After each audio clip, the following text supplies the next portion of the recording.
Preface of Hinduism and Buddhism, an Historical Sketch, Volume 1. Preface. The present work was begun in 1907 and was practically complete when the war broke out, but many circumstances, such as the difficulty of returning home, unavoidable delays in printing and correcting proofs, and political duties have deferred its publication until now. In the interval, many important books dealing with Hinduism and Buddhism have appeared, but having been resident in the Far East, with one brief exception, since 1912, I found it exceedingly difficult to keep in touch with recent literature.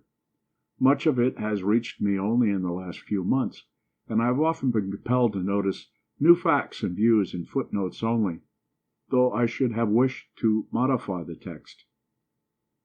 Besides living for some time in the Far East, I have paid many visits to India, some of which were of considerable length, and have traveled in all the countries of which I treat except Tibet.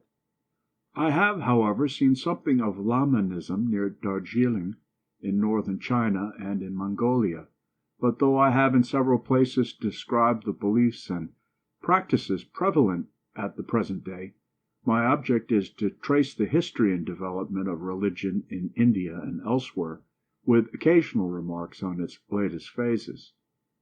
I have not attempted to give a general account of contemporary religious thought in India or China, and still less to forecast the possible result of present tendencies. In the following pages I have occasion to transcribe words belonging to many Oriental languages in Latin characters.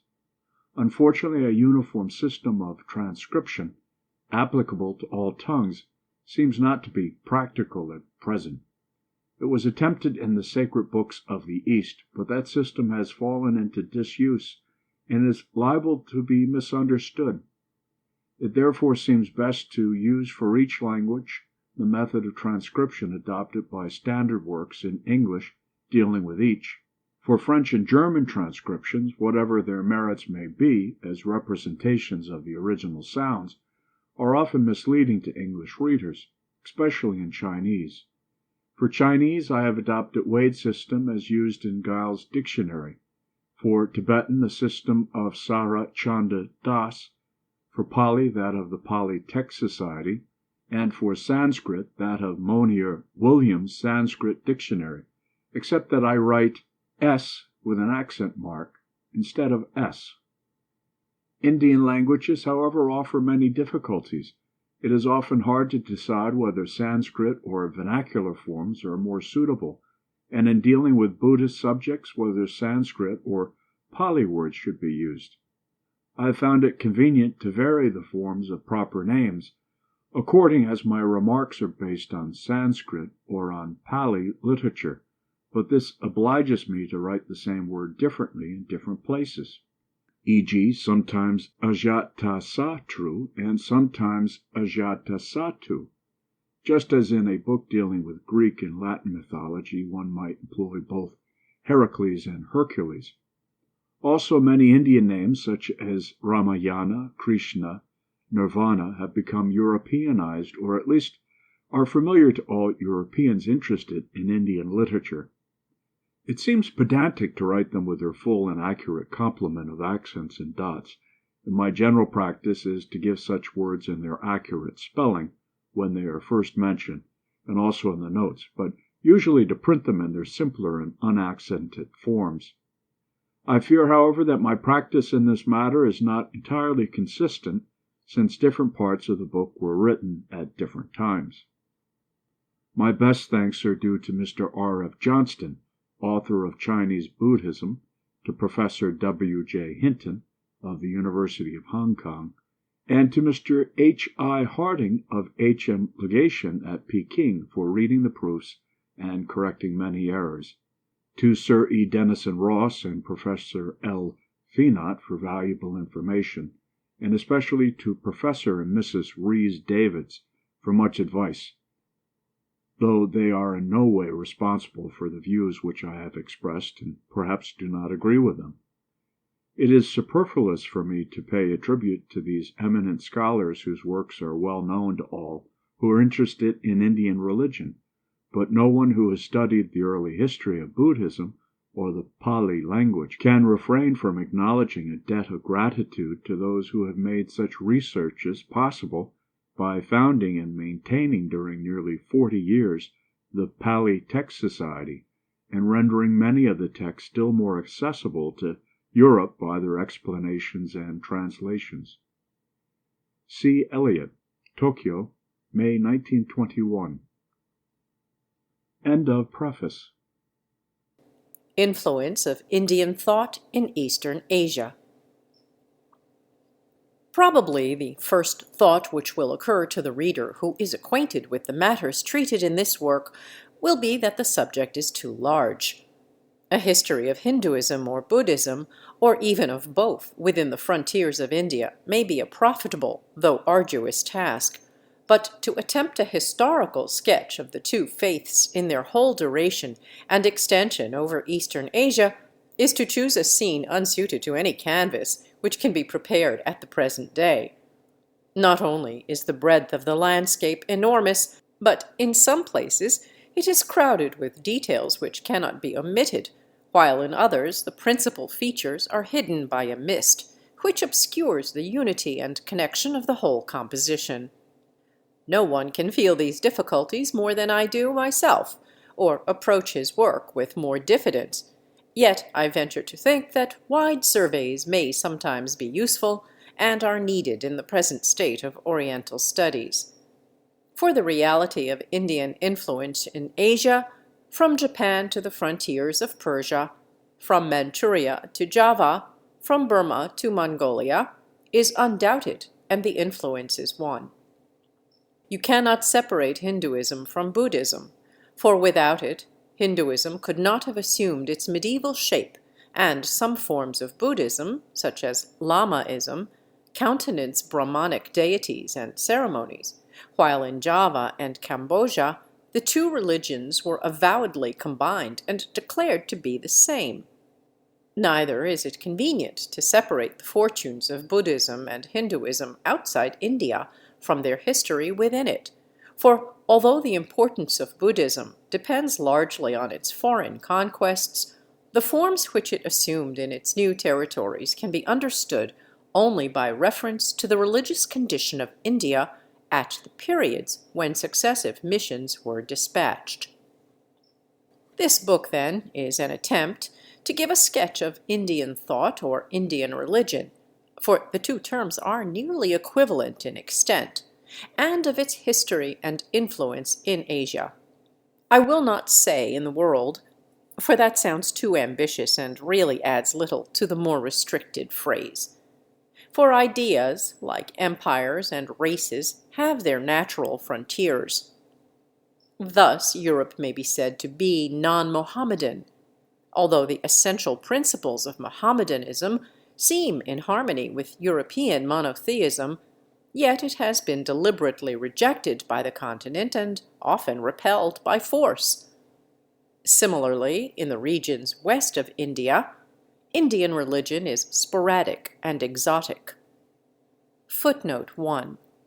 The frontier seems to be about longitude 65 degrees east. End footnote. I do not think that it had much influence on ancient Egypt, Babylon, and Palestine, or that it should be counted among the forces which shaped the character and teaching of Christ, though Christian monasticism and mysticism perhaps owed something to it. The debt of Manichaeism and various Gnostic sects is more certain and more considerable, but these communities have not endured and were regarded as heretical while they lasted. Among the Neoplatonists of Alexandria and the Sufis of Arabia and Persia, many seem to have listened to the voice of Hindu mysticism, but rather as individuals than as leaders of popular movements. But in Eastern Asia, the influence of India has been notable in extent, strength, and duration. Scant justice is done to her position in the world by those histories which recount the exploits of her invaders and leave the impression that her own people were a feeble, dreamy folk, sundered from the rest of mankind by their sea and mountain frontiers. Such a picture takes no account of the intellectual conquests of the Hindus. Even their political conquests were not contemptible, and were remarkable for the distance, if not for the extent, of the territory occupied. For there were Hindu kingdoms in Java and Cambodia, and settlements in Sumatra, and even in Borneo, an island about as far from India as is Persia from Rome. Footnote 2. See Coates' views about Srivijaya in BEFEO 1918, 6. The inscriptions of Rajendra Chola I, 1012 to 1042 AD, show that Hindus in India were not wholly ignorant of Indian conquests abroad. End footnote. But such military or commercial invasions are insignificant compared with the spread of Indian thought. The southeastern region of Asia, both mainland and archipelago, owed its civilization almost entirely to India. In Ceylon, Burma, Siam, Cambodia, Champa, and Java, religion, art, the alphabet, literature, as well as whatever science and political organization existed, were the direct gift of Hindus, whether Brahmins or Buddhists, and much the same may be said of Tibet, whence the wilder Mongols took as much Indian civilization as they could stomach. In Java and other Malay countries, this Indian culture has been superseded by Islam. Yet, even in Java, the alphabet, and to a large extent the customs of the people, are still Indian. In the countries mentioned, Indian influence has been dominant until the present day, or at least until the advent of Islam. In another large area comprising China, Japan, Korea, and Annam, it appears as a layer superimposed on Chinese culture, yet not a mere veneer. In these regions, Chinese ethics, literature, and art form the major part of intellectual life, and have an outward and visible sign in the Chinese written characters which have not been ousted by an Indian alphabet. Footnote 3. But the Japanese syllabaries were probably formed under Indian influence. End footnote. But in all, especially in Japan, the influence of Buddhism has been profound and penetrating. None of these lands can be justly described as Buddhist in the same sense as Burma or Siam, but Buddhism gave them a creed acceptable in different forms to superstitious, emotional, and metaphysical minds. It provided subjects and models for art, especially for painting, and entered into popular life, thought, and language. But what are Hinduism and Buddhism? What do they teach about gods and men and the destinies of the soul? What ideals do they hold up? And is their teaching of value, or at least of interest, for Europe? I will not at once answer these questions by general statements, because such names as Hinduism and Buddhism have different meanings in different countries and ages, but will rather begin by briefly reviewing the development of the two religions. I hope that the reader will forgive me if in doing so I repeat much that is to be found in the body of this work. One general observation about India may be made at the outset. Here, more than in any other country, the national mind finds its favorite occupation and full expression in religion. This quality is geographical rather than racial, for it is possessed by Dravidians as much as by Aryans. From the Raja to the peasant, most Hindus have an interest in theology and often a passion for it. Few works of art or literature are purely secular. The intellectual and aesthetic efforts of India, long, continuous, and distinguished as they are monotonous inasmuch as they are almost all the expression of some religious phase. But the religion itself is extraordinarily full and varied. The love of discussion and speculation creates considerable variety in practice and, almost unlimited variety in creed and theory. There are few dogmas known to the theologies of the world which are not held by some of India's multitudinous sects, and it is perhaps impossible to make a single general statement about Hinduism to which some sects would not prove an exception. Footnote 4. Probably the Christian doctrine of the atonement or salvation by the death of a deity is an exception. I do not know of any Indian sect which holds a similar view. The obscure verse Rig Veda 10:13-4 seems to hint at the self-sacrifice of a deity, but the hymn about the sacrifice of Purusha 10:90 has nothing to do with redemption or atonement. End footnote. Any such statements in this book must be understood as referring merely to the great majority of Hindus.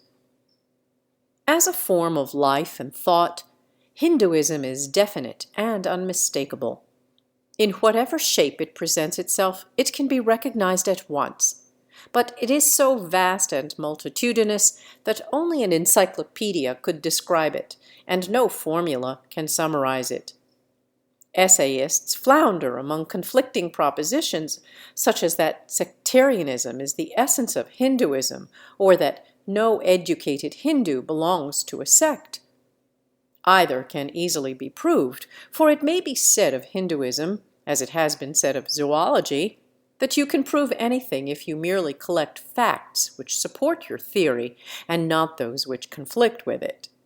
Hence, many distinguished writers err by overestimating the phase which specifically interests them. For one, the religious life of India is fundamentally monotheistic and Vishnuite. For another, philosophic Sivaism is its crown and quintessence. A third maintains with equal truth that all forms of Hinduism are tantric.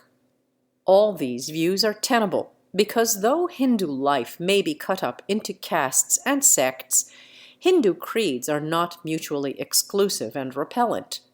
They attract and color one another. End of Chapter 1. Origin and Growth of Hinduism. The earliest product of Indian literature, the Rig Veda, contains the songs of the Aryan invaders who were beginning to make a home in India. Though no longer nomads, they had little local sentiment. No cities had arisen comparable with Babylon or Thebes, and we hear little of ancient kingdoms or dynasties. Many of the gods who occupied so much of their thoughts were personifications of natural forces such as the sun, wind, and fire, worshipped without temples or images, and hence more indefinite in form, habitation, and attributes than the deities of Assyria or Egypt. The idea of a struggle between good and evil was not prominent. In Persia, where the original pantheon was almost the same as that of the Veda, this idea produced monotheism. The minor deities became angels, and the chief deity a lord of hosts, who wages a successful struggle against an independent but still inferior spirit of evil. But in India, the spirits of good and evil are not thus personified. The world is regarded less as a battlefield of principles than as a theater for the display of natural forces. No one god assumes lordship over the others, but all are seen to be interchangeable, mere names and aspects of something which is greater than any god. Indian religion is commonly regarded as the offspring of an Aryan religion, brought into India by invaders from the north and modified by contact with Dravidian civilization. The materials at our disposal hardly permit us to take any other point of view, for the literature of the Vedic Aryans is relatively ancient and full, and we have no information about the old Dravidians comparable with it. But were our knowledge less one-sided, we might see that it would be more correct to describe Indian religion as Dravidian religion, stimulated and modified by the ideas of Aryan invaders. For the greatest deities of Hinduism, Siva, Krishna, Rama, Durga, and some of its most essential doctrines, such as metempsychosis and divine incarnations, are either totally unknown to the Veda or obscurely adumbrated in it. The chief characteristics of mature Indian religion are characteristics of an area, not of a race, and they are not the characteristics of religion in Persia, Greece, or other Aryan lands. Footnote 5. It is possible, though not, I think, certain, that the Buddha called his principal doctrines Arya in the sense of Aryan, not of noble. But even the Blessed One may not have been infallible in ethnography. When we call a thing British, we do not mean to refer it to the ancient Britons more than to the Saxons or Normans. And was the Buddha an Aryan? See V. Smith, Oxford History of India, page 47, for doubts. End footnote. Some writers explain Indian religion as the worship of nature spirits, others as the veneration of the dead, but it is a mistake to see in the religion of any large area only one origin or impulse. The principles, which in a learned form are championed today by various professors, represent thoughts which were creative in early times. In ancient India, there were some whose minds turned to their ancestors and dead friends, while others saw divinity in the wonders of storm, spring, and harvest. Krishna is in the main a product of hero worship, but Siva has no such historical basis. He personifies the powers of birth and death, of change, decay, and rebirth. In fact, all that we include in the prosaic word nature. Assuredly, both these lines of thought, the worship of nature and of the dead, and perhaps many others, existed in ancient India. By the time of the Upanishads, that is about 600 BC, we trace three clear currents in Indian religion which have persisted until the present day. The first is ritual. This became extraordinarily complicated, but retained its primitive and magical character.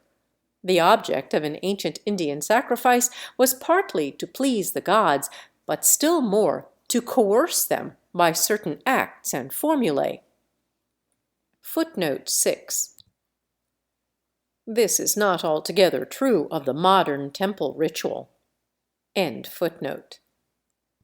Secondly, all Hindus lay stress on asceticism and self-mortification as a means of purifying the soul and obtaining supernatural powers. They have a conviction that every man who is in earnest about religion, and even every student of philosophy, must follow a discipline at least to the extent of observing chastity and eating only to support life.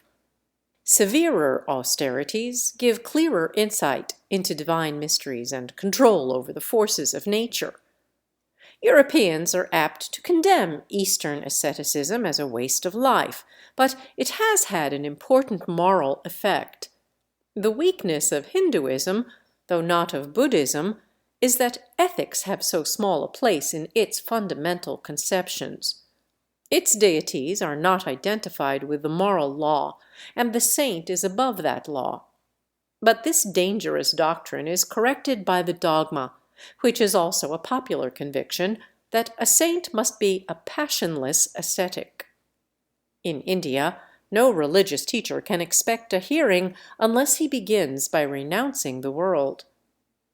Thirdly, the deepest conviction of Hindus in all ages is that salvation and happiness are attainable by knowledge. The corresponding phrases in Sanskrit are perhaps less purely intellectual than our word, and contain some idea of effort and emotion. He who knows God attains to God. Nay, he is God. Rites and self-denial are but necessary preliminaries to such knowledge. He who possesses it stands above them. It is inconceivable to the Hindus that he should care for the things of the world, but he cares equally little for creeds and ceremonies. Hence, side by side with irksome codes, complicated ritual, and elaborate theology, we find the conviction that all these things are but vanity and weariness, fetters to be shaken off by the free in spirit. Nor do those who hold such views correspond to the anti-clerical and radical parties of Europe. The ascetic sitting in the temple court often holds that the rites performed around him are spiritually useless, and the gods of the shrine mere fanciful presentments of that which cannot be depicted or described. Rather later, but still before the Christian era, another idea makes itself prominent in Indian religion, namely, faith or devotion to a particular deity. This idea, which needs no explanation, is pushed on the one hand to every extreme of theory and practice. On the other, it rarely abolishes altogether the belief in ritualism, asceticism, and knowledge. Any attempt to describe Hinduism as one whole leads to startling contrasts.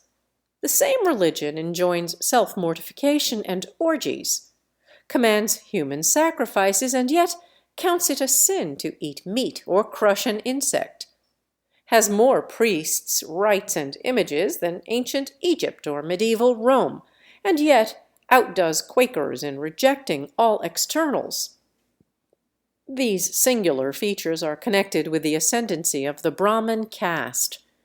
The Brahmins are an interesting social phenomenon without exact parallel elsewhere.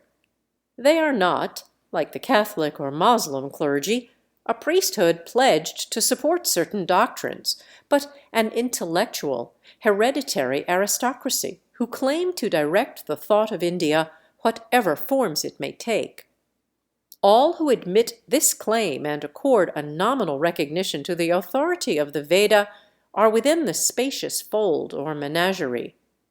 Neither the devil-worshipping aborigine nor the atheistic philosopher is excommunicated, though neither may be relished by average orthodoxy.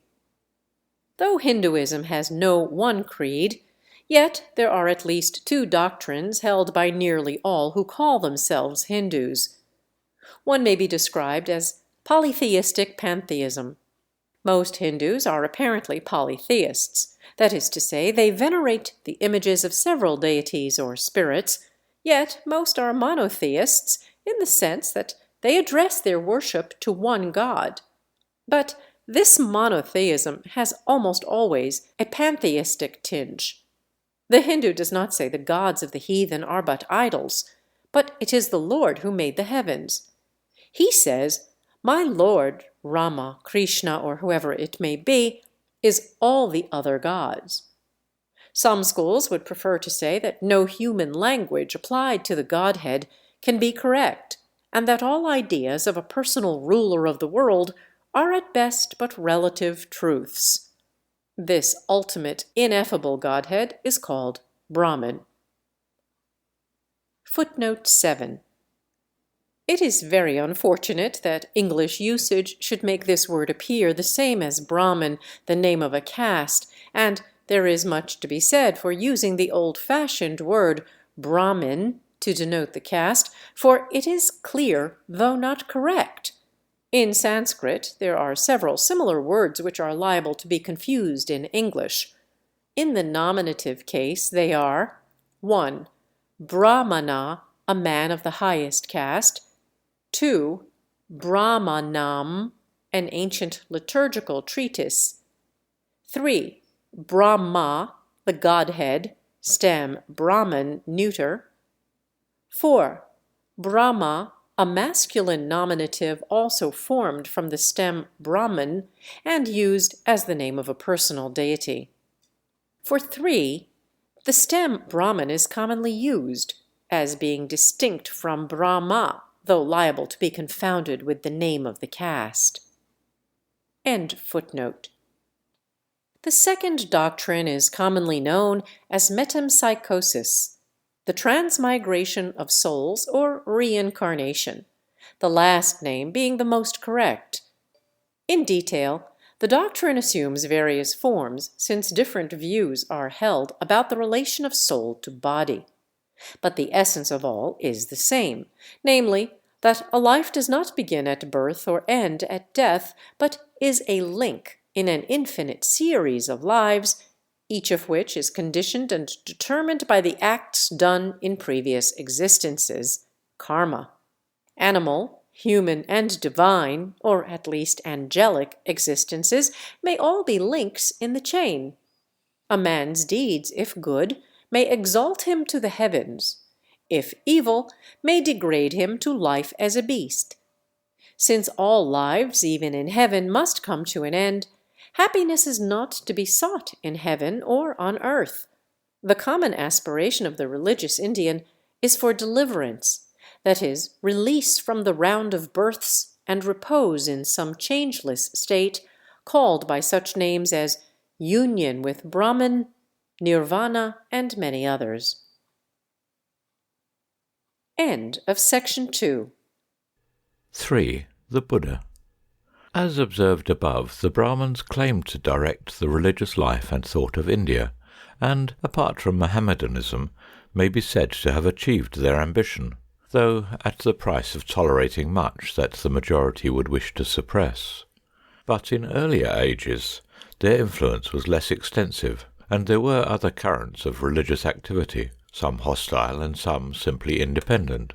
The most formidable of these found expression in Jainism and Buddhism, both of which arose in Bihar in the 6th century BC. This century was a time of intellectual ferment in many countries. In China, it produced Lao Tzu and Confucius. In Greece, Parmenides, Empedocles, and the Sophists were only a little later. In all these regions we have the same phenomenon of restless, wandering teachers ready to give advice on politics, religion, or philosophy to anyone who would hear them. At that time the influence of the Brahmins had hardly permeated Bihar, though predominant to the west of it, and speculation there followed lines different from those laid down in the Upanishads, but of some antiquity, for we know that there were Buddhas before Gautama, and that Mahavira, the founder of Jainism, reformed the doctrine of an older teacher called Parshva. In Gautama's youth, Bihar was full of wandering philosophers who appear to have been atheistic and disposed to uphold the boldest paradoxes, intellectual and moral. There must, however, have been constructive elements in their doctrine, for they believed in reincarnation and the periodic appearance of superhuman teachers, and in the advantage of following an ascetic discipline. They probably belonged chiefly to the warrior caste, as did Gautama, the Buddha known to history.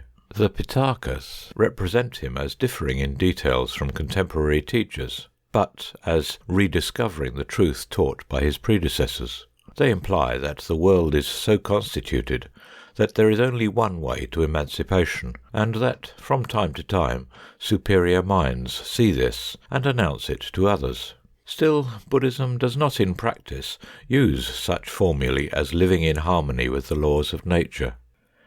Indian literature is notoriously concerned with ideas rather than facts, but the vigorous personality of the Buddha has impressed on it a portrait more distinct than that left by any other teacher or king. His work had a double effect. Firstly, it influenced all the departments of Hindu religion and thought, even those nominally opposed to it. Secondly, it spread not only Buddhism in the strict sense, but Indian art and literature beyond the confines of India. The expansion of Hindu culture owes much to the doctrine that the good law should be preached to all nations. The teaching of Gautama was essentially practical. This statement may seem paradoxical to the reader who has some acquaintance with the Buddhist scriptures, and he will exclaim that of all religious books, they are the least practical and least popular. They set up an anti-social ideal, and are mainly occupied with psychological theories. But the Buddha addressed a public such as we now find it hard even to imagine. In those days, the intellectual classes of India felt the ordinary activities of life to be unsatisfying. They thought it natural to renounce the world and mortify the flesh. Divergent systems of ritual, theology, and self-denial promised happiness, but all agreed in thinking it normal as well as laudable that a man should devote his life to meditation and study. Compared with this frame of mind, the teaching of the Buddha is not unsocial, unpractical, and mysterious, but human, businesslike, and clear. We are inclined to see in the monastic life which he recommended little but a useless sacrifice, but it is evident that, in the opinion of his contemporaries, his disciples had an easy time, and that he had no intention of prescribing any cramped or unnatural existence. He accepted the current conviction that those who devote themselves to the things of the mind and spirit should be released from worldly ties and abstain from luxury, but he meant his monks to live a life of sustained intellectual activity for themselves and of benevolence for others. His teaching is formulated in severe and technical phraseology, yet the substance of it is so simple that many have criticized it as too obvious and jejune to be the basis of a religion. But when he first enunciated his theses some 2,500 years ago, they were not obvious but revolutionary, and little less than paradoxical.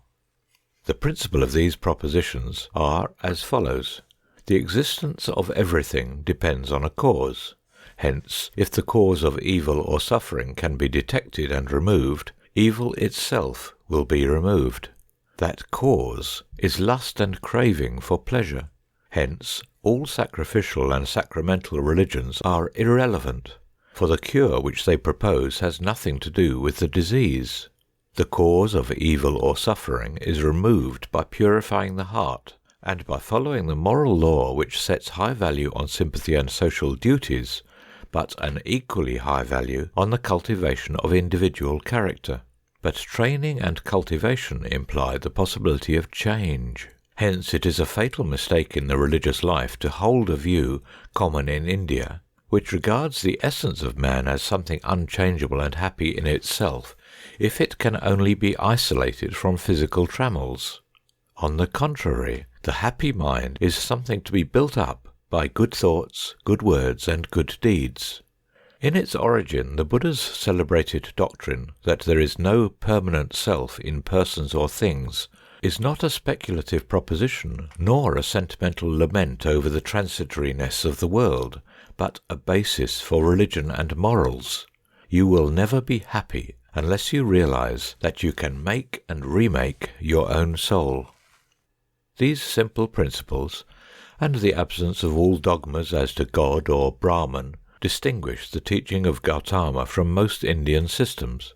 But he accepted the usual Indian beliefs about karma and rebirth, and with them the usual conclusion that release from the series of rebirths is the summum bonum. This deliverance he called saintship, arahatam, or nirvana, of which I shall say something below. In early Buddhism it is primarily a state of happiness to be attained in this life, and the Buddha persistently refused to explain what is the nature of a saint after death. The question is unprofitable, and perhaps he would have said, had he spoken our language, unmeaning. Later generations did not hesitate to discuss the problem, but the Buddha's own teaching is simply that a man can attain before death to a blessed state in which he has nothing to fear from either death or rebirth. The Buddha attacked both the ritual and the philosophy of the Brahmins.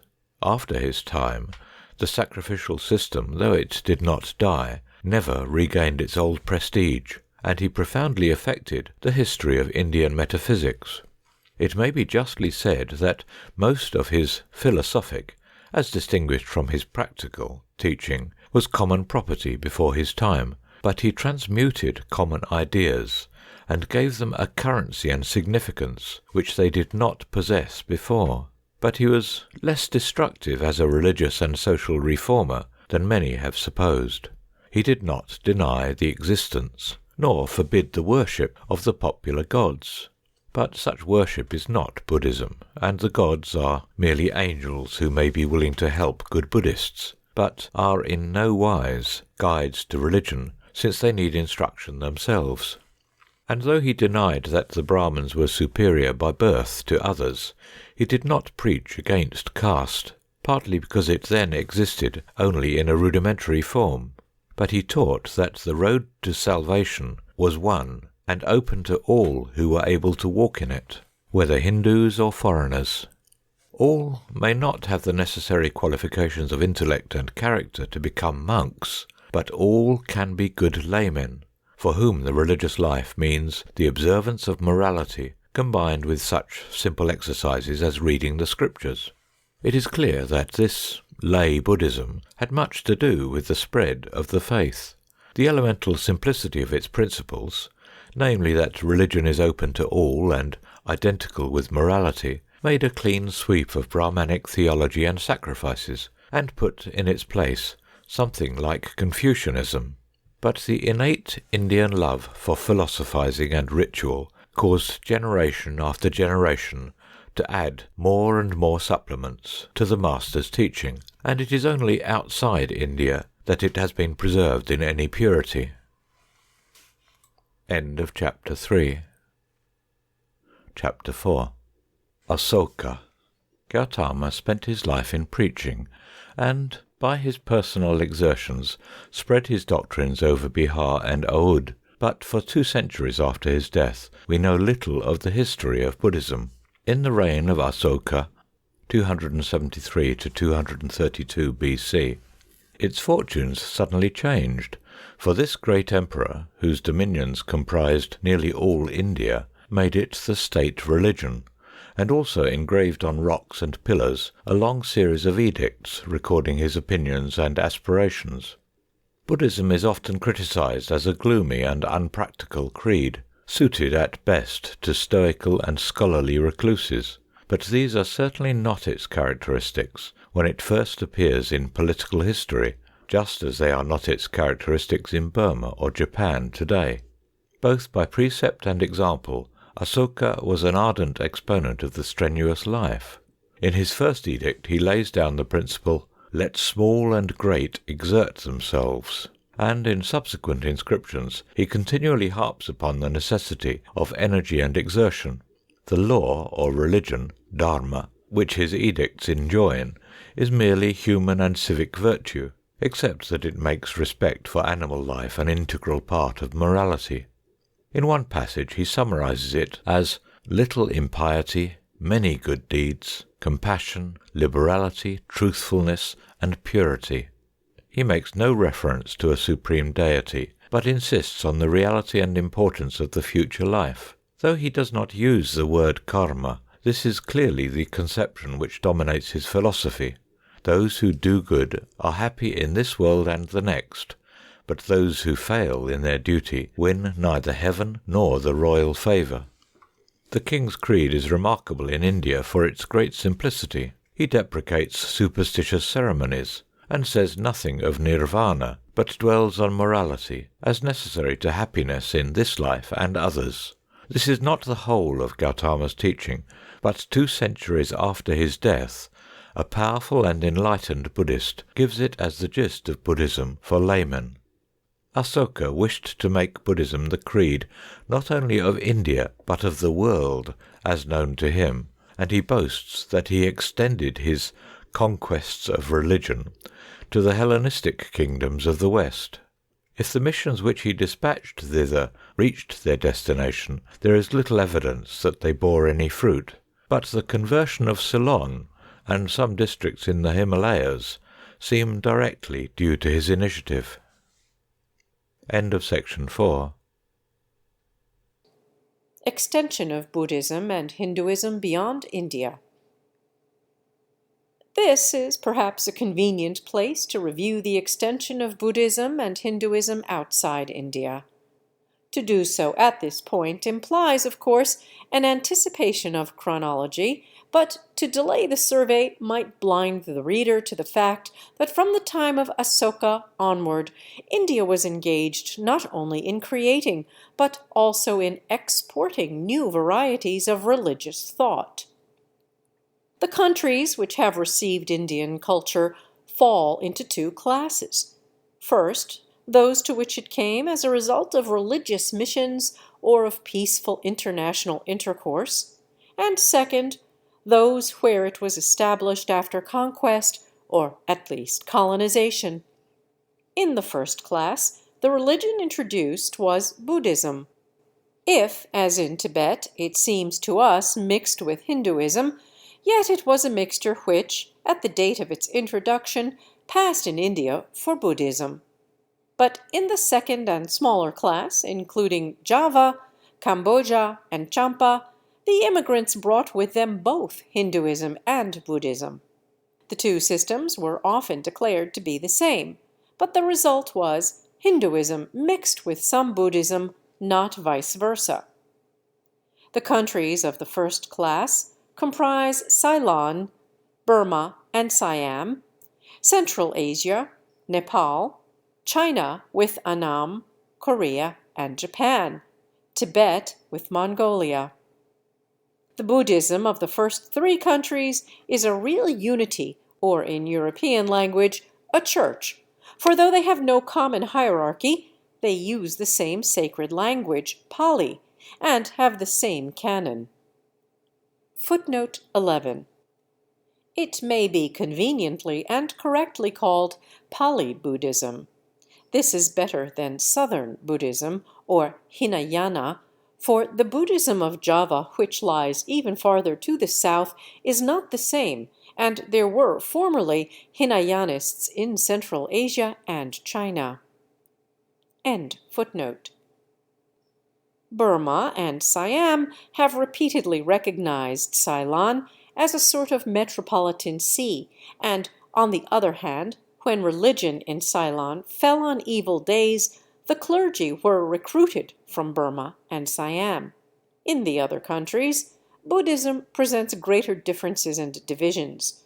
It had no one sacred language, and in different regions used either Sanskrit texts or translations into Chinese, Tibetan, Mongolian, and the languages of Central Asia. 1. Ceylon. There is no reason to doubt that Buddhism was introduced under the auspices of Asoka. Though the invasions and settlements of Tamils have brought Hinduism into Ceylon, yet none of the later and mixed forms of Buddhism, in spite of some attempts to gain a footing, ever flourished there on a large scale. Sinhalese Buddhism had probably a closer connection with southern India than the legend suggests, and Kanjavaram was long a Buddhist center, which kept up intercourse with both Ceylon and Burma. 2. Burma. The early history of Burmese Buddhism is obscure, and its origin probably complex, since at many different periods it may have received teachers from both India and China. The present dominant type, identical with the Buddhism of Ceylon, existed before the 6th century, and tradition ascribes its introduction both to the labors of Buddhaghosa and to the missionaries of Asoka. There was probably a connection between Pegu and Kanjavaram. In the 11th century, Burmese Buddhism had become extremely corrupt except in Pegu, but King Anawrahta conquered Pegu and spread a purer form throughout his dominions. 3. Siam. The Thai race, who, starting from somewhere in the Chinese province of Yunnan, began to settle in what is now called Siam about the beginning of the 12th century, probably brought with them some form of Buddhism. About 1300, the possessions of Rama Komheng, king of Siam, included Pegu, and Pali Buddhism prevailed among his subjects. Somewhat later, in 1361, a high ecclesiastic was summoned from Ceylon to arrange the affairs of the church, but not, it would seem, to introduce any new doctrine. Pegu was the center from which Pali Buddhism spread to Upper Burma in the 11th century, and it probably performed the same service for Siam later. The modern Buddhism of Cambodia is simply Siamese Buddhism, which filtered into the country from about 1250 onwards. The older Buddhism of Cambodia, for which see below, was quite different. At the courts of Siam and Cambodia, as formerly in Burma, there are Brahmins who perform state ceremonies and act as astrologers. Though they have little to do with the religion of the people, their presence explains the predominance of Indian rather than Chinese influence in these countries. 4. Tradition says that Indian colonists settled in Khotan during the reign of Asoka, but no precise date can at present be fixed for the introduction of Buddhism into the Tarim Basin and other regions commonly called Central Asia. But it must have been flourishing there about the time of the Christian era, since it spread thence to China not later than the middle of the 1st century. There were two schools representing two distinct currents from India. First, the Sarvastivadin school, prevalent in Badakhshan, Kashgar, and Kucha. Secondly, the Mahayana in Khotan and Yarkand. The spread of the former was no doubt connected with the growth of the Kushan Empire, but may be anterior to the conversion of Kanishka, for though he gave a great impetus to the propagation of the faith, it is probable that, like most royal converts, he favored an already popular religion. The Mahayana subsequently won much territory from the other school. 5. As in other countries, so in China, Buddhism entered by more than one road. It came first by land from Central Asia. The official date for its introduction by this route is 62 A.D., but it was probably known within the Chinese frontier before that time, though not recognized by the state. Secondly, when Buddhism was established, there arose a desire for accurate knowledge of the true Indian doctrine. Chinese pilgrims went to India, and Indian teachers came to China. After the 4th century, many of these religious journeys were made by sea, and it was thus that Bodhidharma landed at Canton in 520. Footnote 13. There is no Indian record of Bodhidharma's doctrine, and its origin is obscure, but it seems to have been a compound of Buddhism and Vedantism. End footnote. A third stream of Buddhism, namely Lamaism, came into China from Tibet under the Mongol dynasty 1280.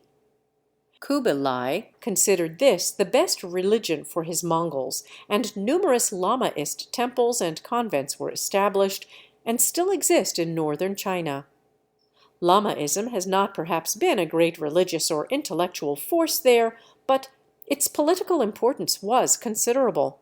For the Ming and Manchu dynasties, who wished to assert their rule over the Tibetans and Mongols by peaceful methods, consistently strove to win the goodwill of the Lamaist clergy. The Buddhism of Korea, Japan, and Annam is directly derived from the earlier forms of Chinese Buddhism, but was not affected by the later influx of Lamaism. Buddhism passed from China into Korea in the 4th century, and thence to Japan in the 6th. In the latter country, it was stimulated by frequent contact with China, and the repeated introduction of new Chinese sects, but was not appreciably influenced by direct intercourse with Hindus or other foreign Buddhists. In the 12th and 13th centuries, Japanese Buddhism showed great vitality, transforming old sects and creating new ones. In the south, Chinese Buddhism spread into Annam rather late, according to native tradition in the 10th century. This region was a battlefield of two cultures. Chinese influence descending southwards from Canton proved predominant, and, after the triumph of Annam over Champa, extended to the borders of Cambodia. But so long as the kingdom of Champa existed, Indian culture and Hinduism maintained themselves at least as far north as Hue. 6. The The Buddhism of Tibet is a late and startling transformation of Gautama's teaching, but the transformation is due rather to the change and degeneration of that teaching in Bengal than to the admixture of Tibetan ideas. Such admixture, however, was not absent, and a series of reformers endeavored to bring the Church back to what they considered the true standard. The first introduction is said to have occurred in 630, but probably the arrival of Padma Sambhava from India in 747 marks the real foundation of the Lamaist Church. It was reformed by the Hindu Atisa in 1038 and again by the Tibetan Tsongkhapa about 1400. The Grand Lama is the head of the Church as reorganized by Tsongkhapa. In Tibet, the priesthood attained to temporal power, comparable with the papacy. The disintegration of the government divided the whole land into small principalities, and among these, the great monasteries were as important as any temporal lord. The abbots of the Sakya monastery were the practical rulers of Tibet for 70 years, 1270 to 1340. Another period of disintegration followed, but after 1630, the Grand Lamas of Lhasa were able to claim and maintain a similar position. Mongolian Buddhism is a branch of Lamaism distinguished by no special doctrines. The Mongols were partially converted in the time of Kubilai, and a second time and more thoroughly in 1570 by the third Grand Lama. 7. Nepal exhibits another phase of degeneration. In Tibet, Indian Buddhism passed into the hands of a vigorous national priesthood and was not exposed to the assimilative influence of Hinduism. In Nepal, it had not the same defense. It probably existed there since the time of Asoka and underwent the same phases of decay and corruption as in Bengal. But whereas the last great monasteries in Bengal were shattered by the Mohammedan invasion of 1193, the secluded valley of Nepal was protected against such violence, and Buddhism continued to exist there in name. It has preserved a good deal of Sanskrit Buddhist literature, but has become little more than a sect of Hinduism. Nepal ought perhaps to be classed in our second division, that is, those countries where Indian culture was introduced not by missionaries, but by the settlement of Indian conquerors or immigrants. To this class belong the Hindu civilizations of Indochina and the archipelago. In all of these, Hinduism and Mahayanist Buddhism are found mixed together, Hinduism being the stronger element. The earliest Sanskrit inscription in these regions is that of Vochan in Champa, which is apparently Buddhist. It is not later than the 3rd century and refers to an earlier king, so that an Indian dynasty probably existed there about 150 to 200 A.D. Though the presence of Indian culture is beyond dispute, it is not clear whether the Chams were civilized in Champa by Hindu invaders, or whether they were Hinduized Malays who invaded Champa from elsewhere. 8. In Cambodia, a Hindu dynasty was founded by invaders, and the Brahmins who accompanied them established a counterpart to it in a powerful hierarchy, Sanskrit becoming the language of religion. It is clear that these invaders came ultimately from India, but they may have halted in Java or the Malay Peninsula for an unknown period. The Brahmanic hierarchy began to fail about the 14th century and was supplanted by Siamese Buddhism. Before that time, the state religion of both Champa and Cambodia was the worship of Siva, especially in the form called Mukhalinga.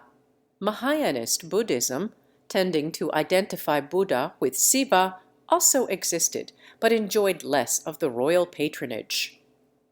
9. Religious conditions were similar in Java, but politically there was this difference, that there was no one continuous and paramount kingdom.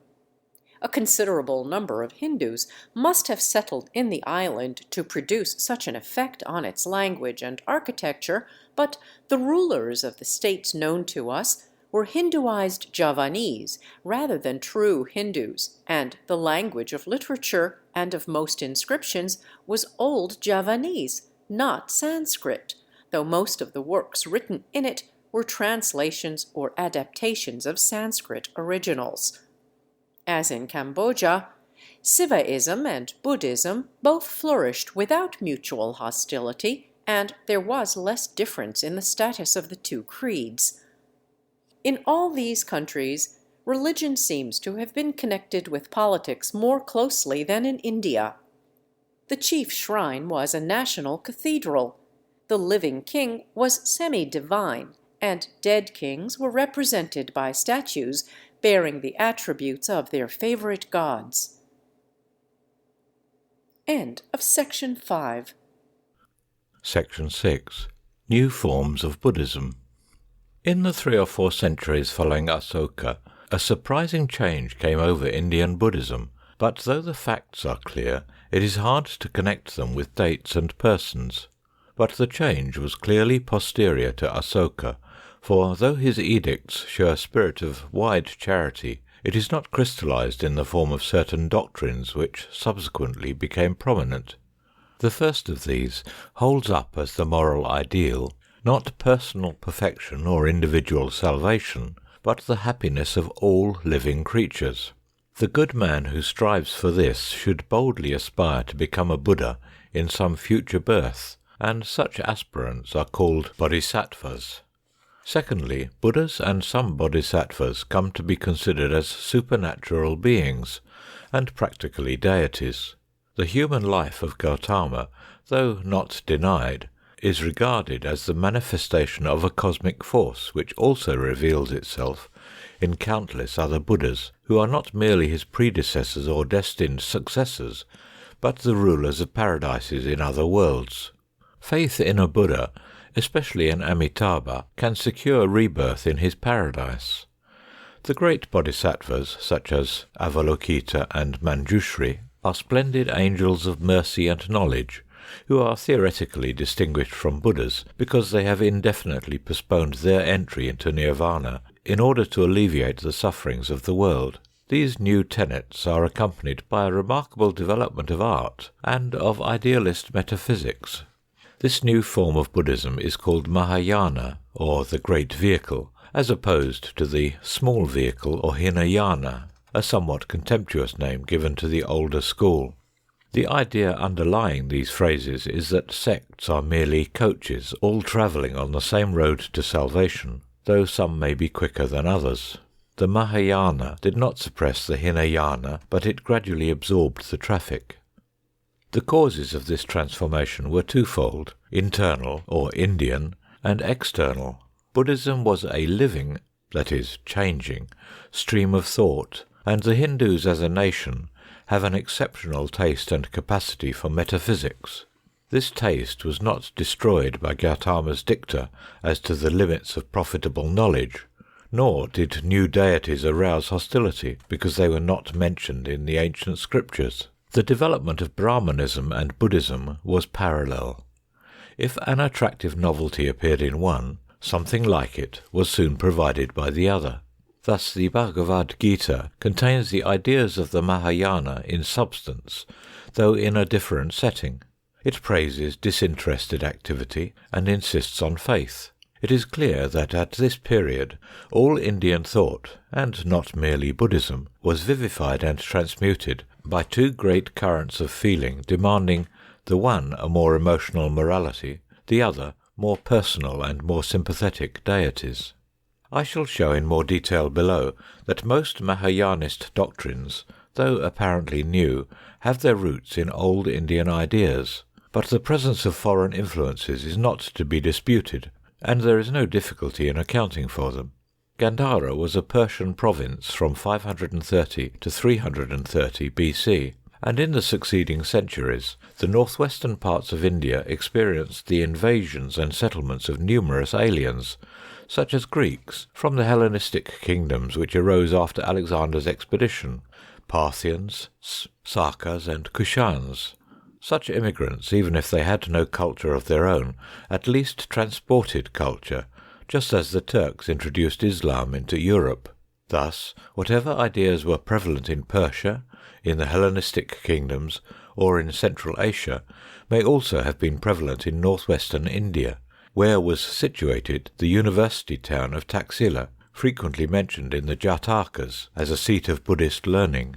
The foreigners who entered India adopted Indian religions, and probably Buddhism more often than Hinduism, for it was at that time predominant and disposed to evangelize without raising difficulties as to caste. Foreign influences stimulated mythology and imagery.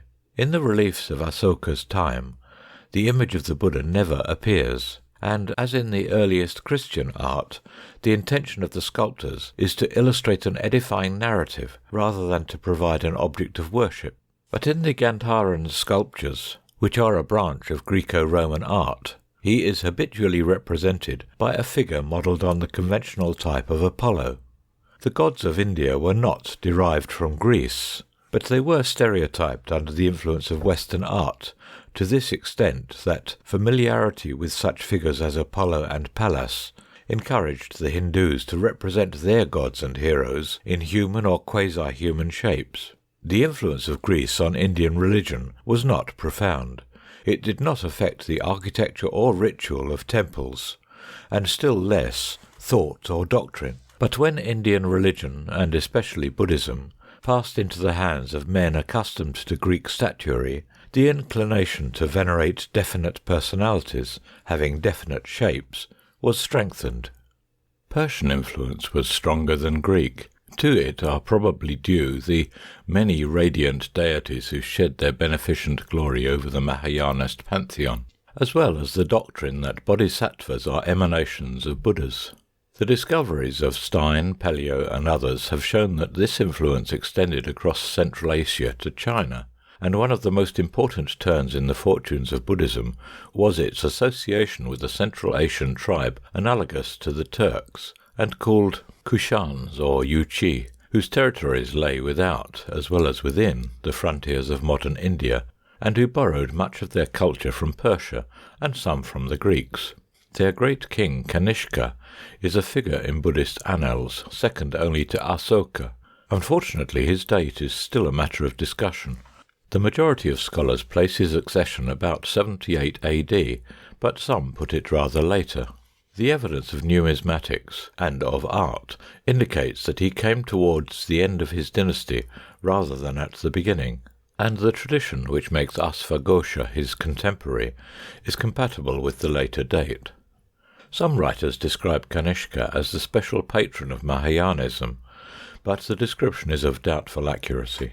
The style of religious art, known as Gandharan, flourished in his reign, and he convened a council which fixed the canon of the Sarvastivadins.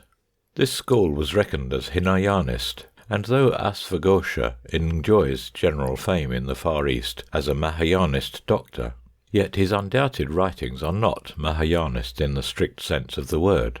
But a more ornate and mythological form of religion was becoming prevalent, and perhaps Kanishka's council arranged some compromise between the old and the new. After Asvaghosha comes Nagarjuna, who may have flourished any time between 125 and 200 AD. A legend which makes him live for 300 years is not without significance, for he represents a movement and a school as much as a personality, and if he taught in the 2nd century AD he cannot have been the founder of Mahayanism. Yet he seems to be the first great name definitely connected with it, and the ascription to him of numerous later treatises, though unwarrantable, shows that his authority was sufficient to stamp a work or a doctrine as orthodox Mahayanism. His biographies connect him with the system of idealist or nihilist metaphysics expounded in the literature, for it is more than a single work, called Prajnaparamita, with magical practices, by which the power of summoning bodhisattvas or deities is specially meant, and with the worship of Amitabha. His teacher, Saraha, a foreigner, is said to have been the first who taught this worship in India. In this there may be a kernel of truth, but otherwise the extant accounts of Nagarjuna are too legendary to permit of historical deductions. He was perhaps the first eminent exponent of Mahayanist metaphysics, but the train of thought was not new.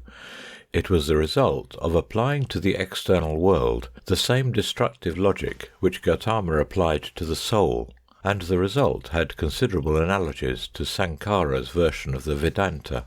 Whether in the 2nd century AD the leaders of Buddhism already identified themselves with the sorcery which demoralized late Indian Mahayanism may be doubted, but tradition certainly ascribes to Nagarjuna this corrupting mixture of metaphysics and magic. The 3rd century offers a strange blank in Indian history. Little can be said except that the power of the Kushans decayed, and that northern India was probably invaded by Persians and Central Asian tribes. The same trouble did not affect southern India, and it may be that religion and speculation flourished there and spread northwards, as certainly happened in later times. Many of the greatest Hindu teachers were Dravidians, and at the present day it is in the Dravidian regions that the temples are most splendid, the Brahmins strictest and most respected. It may be that this Dravidian influence affected even Buddhism in the 3rd century AD, for Aryadeva, the successor of Nagarjuna, was a southerner, and the legends told of him recall certain Dravidian myths. Bodhidharma, too, came from the south, and imported into China a form of Buddhism which has left no record in India. End of section 6. Revival of Hinduism. In 320, a native Indian dynasty, the Guptas, came to the throne and inaugurated a revival of Hinduism, to which religion we must now turn. To speak of the revival of Hinduism does not mean that in the previous period it had been dead or torpid. Indeed, we know that there was a Hindu reaction against the Buddhism of Asoka about 150 BC, but on the whole, from the time of Asoka onwards, Buddhism had been the principal religion of India, and before the Gupta era, there are hardly any records of donations made to Brahmins. Yet, during these centuries, they were not despised or oppressed. They produced much literature. Footnote 18. Much of the Ramayana and Mahabharata must have been composed during this period, both poems, especially the latter, consisting of several strata. End footnote. Their schools of philosophy and ritual did not decay, and they gradually made good their claim to be the priests of India's gods, whoever those gods might be. The difference between the old religion and the new lies in this. The Brahmanas and Upanishads describe practices and doctrines of considerable variety, but still all the property of a privileged class in a special region. They do not represent popular religion, nor the religion of India as a whole. But in the Gupta period, Hinduism began to do this. It is not a system like Islam or even Buddhism, but a parliament of religions, of which every Indian creed can become a member on condition of observing some simple rules of the house, such as respect for Brahmins and theoretical acceptance of the Veda. Nothing is abolished. The ancient rites and texts preserve their mysterious power, and kings perform the horse sacrifice. But side by side with this, deities unknown to the Veda rise to the first rank, and it is frankly admitted that new revelations more suited to the age have been given to mankind.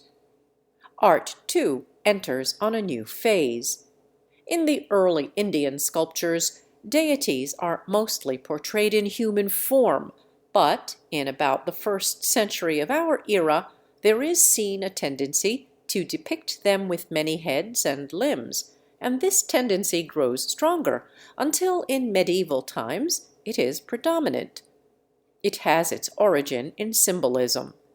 The deity is thought of as carrying many insignia, as performing more actions than two hands can indicate. The worshipper is taught to think of him as appearing in this shape, and the artist does not hesitate to represent it in paint and stone. As we have seen, the change which came over Buddhism was partly due to foreign influences, and no doubt they affected most Indian creeds. But the prodigious amplification of Hinduism was mainly due to the absorption of beliefs prevalent in Indian districts other than the homes of the ancient Brahmins. Thus, South Indian religion is characterized when we first know it by its emotional tone, and it resulted in the medieval Sivaism of the Tamil country. In another region, probably in the West, grew up the monotheism of the Bhagavatas, which was the parent of Vishnuism. Hinduism may be said to fall into four principal divisions, which are really different religions: the Smartas, or traditionalists, the Sivaites, the Vishnuites, and the Saktas. The first, who are still numerous, represent the pre-Buddhist Brahmins. They follow, so far as modern circumstances permit, the ancient ritual and are apparent polytheists, while accepting pantheism as the higher truth.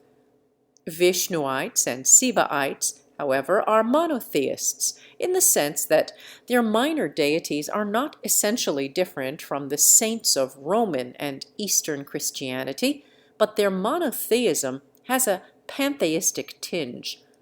Neither sect denies the existence of the rival god, but each makes its own deity god, not only in the theistic but in the pantheistic sense, and regards the other deity as merely an influential angel. From time to time, the impropriety of thus specially deifying one aspect of the universal spirit made itself felt, and then Vishnu and Siva were adored in a composite dual form, or, with the addition of Brahma, as a trinity. But this triad had not great importance, and it is a mistake to compare it with the Christian Trinity. Strong as was the tendency to combine and amalgamate deities, it was mastered in these religions by the desire to have one definite God, personal inasmuch as he can receive and return love, although the Indian feeling that God must be all and in all continually causes the conceptions called Vishnu and Siva to transcend the limits of personality. This feeling is especially clear in the growth of Rama and Krishna worship. Both of these deities were originally ancient heroes, and stories of love and battle cling to them in their later phases.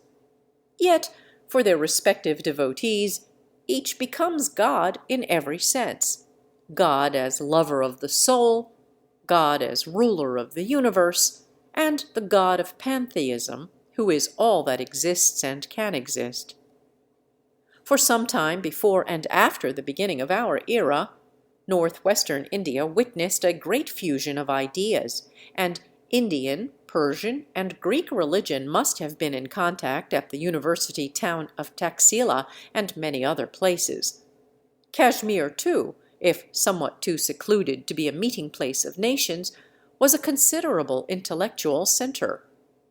We have not yet sufficient documents to enable us to trace the history and especially the chronology of thought in these regions, but we can say that certain forms of Vishnuism, Sivaism, and Buddhism were all evolved there, and often show features in common. Thus, in all, we find the idea that the divine nature is manifested in four forms, or five, if we count the absolute Godhead as one of them. Footnote 19. The Vyuhas of the Pankaratras, the five jinas of the Mahayanists, and the five Sadasiva Tattvas. See Gopinatha Rao, Elements of Indian Iconography, Volume 3, page 363. End footnote. I shall consider at length below this worship of Vishnu and Siva, and here will merely point out that it differs from the polytheism of the Smartas. In their higher phases, all Hindu religions agree in teaching some form of pantheism, some laying more and some less stress on the personal aspect which the deity can assume. But whereas the pantheism of the Smartas grew out of the feeling that the many gods of tradition must all be one, the pantheism of the Vishnuites was not evolved out of pre-Buddhist Brahmanism, and is due to the conviction that the one God must be everything. It is Indian, but it grew up in some region outside Brahmanic influence and was accepted by the Brahmins as a permissible creed. But many legends in the epics and Puranas indicate that there was hostility between the old-fashioned Brahmins and the worshippers of Rama, Krishna, and Siva before the alliance was made.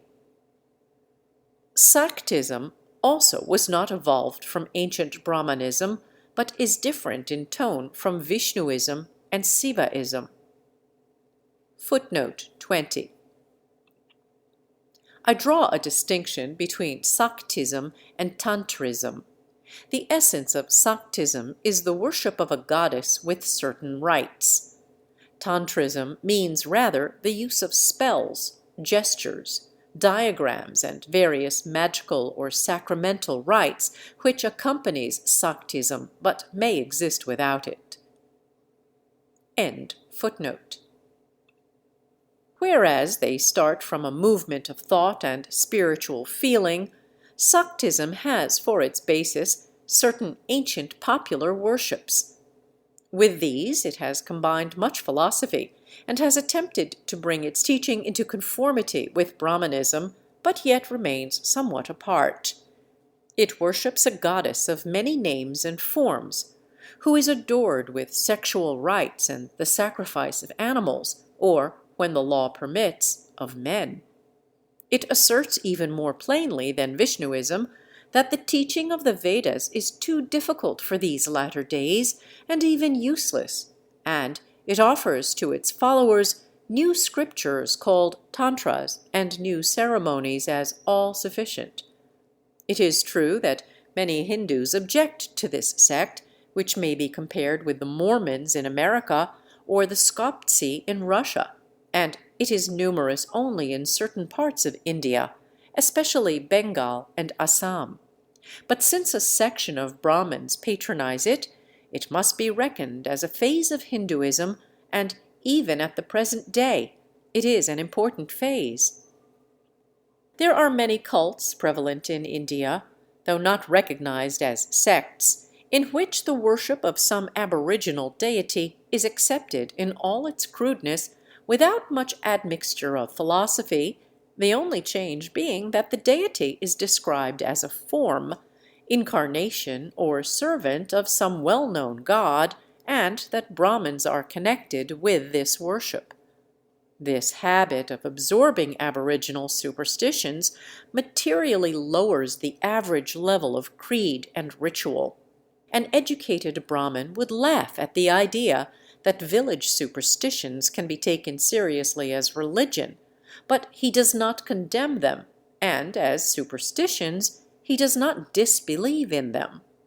It is chiefly owing to this habit that Hinduism has spread all over India, and its treatment of men and gods is curiously parallel. Princes like the Manipuris of Assam came under Hindu influence and were finally recognized as Kshatriyas with an imaginary pedigree, and on the same principle, their deities are recognized as forms of Siva or Durga.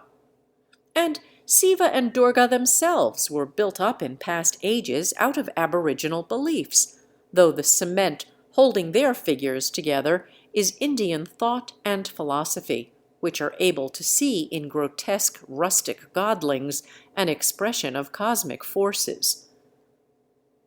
Though this is the principal method by which Hinduism has been propagated, direct missionary effort has not been wanting.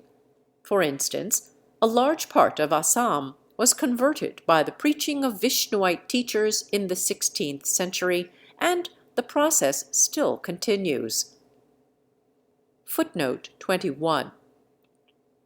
According to Census of India, 1911, Assam, page 47, about 80,000 animists were converted to Hinduism in Goalpara between 1901 and 1911 by a Brahmin called Sib Narayan Swami.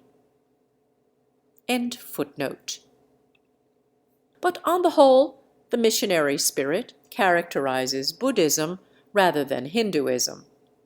Buddhist missionaries preached their faith without any political motive wherever they could penetrate. But in such countries as Cambodia, Hinduism was primarily the religion of the foreign settlers, and when the political power of the Brahmins began to wane, the people embraced Buddhism. Outside India, it was perhaps only in Java and the neighboring islands that Hinduism, with an admixture of Buddhism, became the religion of the natives. Many features of Hinduism, its steady though slow conquest of India, its extraordinary vitality and tenacity in resisting the attacks of Mohammedanism, and its small power of expansion beyond the seas, are explained by the fact that it is a mode of life as much as a faith. To be a Hindu, it is not sufficient to hold the doctrine of the Upanishads or any other scriptures. It is necessary to be a member of a Hindu caste and observe its regulations. It is not quite correct to say that one must be born a Hindu, since Hinduism has grown by gradually Hinduizing the wilder tribes of India, and the process still continues. But a convert cannot enter the fold by any simple ceremony like baptism. The community to which he belongs must adopt Hindu usages, and then it will be recognized as a caste, at first of a very low standing, but in a few generations it may rise in the general esteem. A Hindu is bound to his religion by almost the same ties that bind him to his family. Hence, the strength of Hinduism in India. But such ties are hard to knit, and Hinduism has no chance of spreading abroad unless there is a large colony of Hindus surrounded by an appreciative and imitative population. Footnote 22. It is said that in Burma, Hindu settlers become absorbed in the surrounding Buddhists. Census of India, 1911, 1, page 120. End footnote. In the contest between Hinduism and Buddhism, the former owed the victory which it obtained in India, though not in other lands, to this assimilative social influence. The struggle continued from the 4th to the 9th century, after which Buddhism was clearly defeated and survived only in special localities. Its final disappearance was due to the destruction of its remaining monasteries by Moslem invaders, but this blow was fatal only because Buddhism was concentrated in its monkhood. Innumerable Hindu temples were destroyed, yet Hinduism was at no time in danger of extinction. The Hindu reaction against Buddhism became apparent under the Gupta dynasty, but Mahayanism, in its use of Sanskrit and its worship of bodhisattvas, shows the beginnings of the same movement. The danger for Buddhism was not persecution, but tolerance and obliteration of differences. The Guptas were not bigots. It was probably in their time that the oldest Puranas, the laws of Manu, and the Mahabharata received their final form. These are, on the whole, textbooks of Smarta Hinduism, and 2 Gupta monarchs celebrated the horse sacrifice. But the Mahabharata contains several episodes which justify the exclusive worship of either Vishnu or Siva, and the architecture of the Guptas suggests that they were Vishnuites. They also bestowed favors on Buddhism, which was not yet decadent, for Vasubandhu and Asanga, who probably lived in the 4th century, were constructive thinkers. It is true that their additions were of the dangerous kind which render an edifice top-heavy, but their works show vitality and had a wide influence. Footnote 23. The life and writings of Vasubandhu illustrate the transition from the Hina to the Mahayana. In the earlier part of his life, he wrote the Abhidharmakosa, which is still used by Mahayanists in Japan as a textbook, though it does not go beyond Hinayanism. Later, he became a Mahayanist and wrote Mahayanist works. End footnote. The very name of Asanga's philosophy, Yogacarya, indicates its affinity to Brahmanic thought, as do his doctrines of Alaya Vijnana and Bodhi, which permit him to express in Buddhist language the idea that the soul may be illumined by the deity. In some cases, Hinduism, in others, Buddhism, may have played the receptive part, but the general result, namely the diminution of differences between the two, was always the same. The Han invasions were unfavorable to religious and intellectual activity in the north, and, just as in the time of Moslem inroads, their ravages had more serious consequences for Buddhism than for Hinduism. The great Emperor Harsha, 647, of whom we know something from Bana and Xuan Chuang, became at the end of his life a zealous but eclectic Buddhist.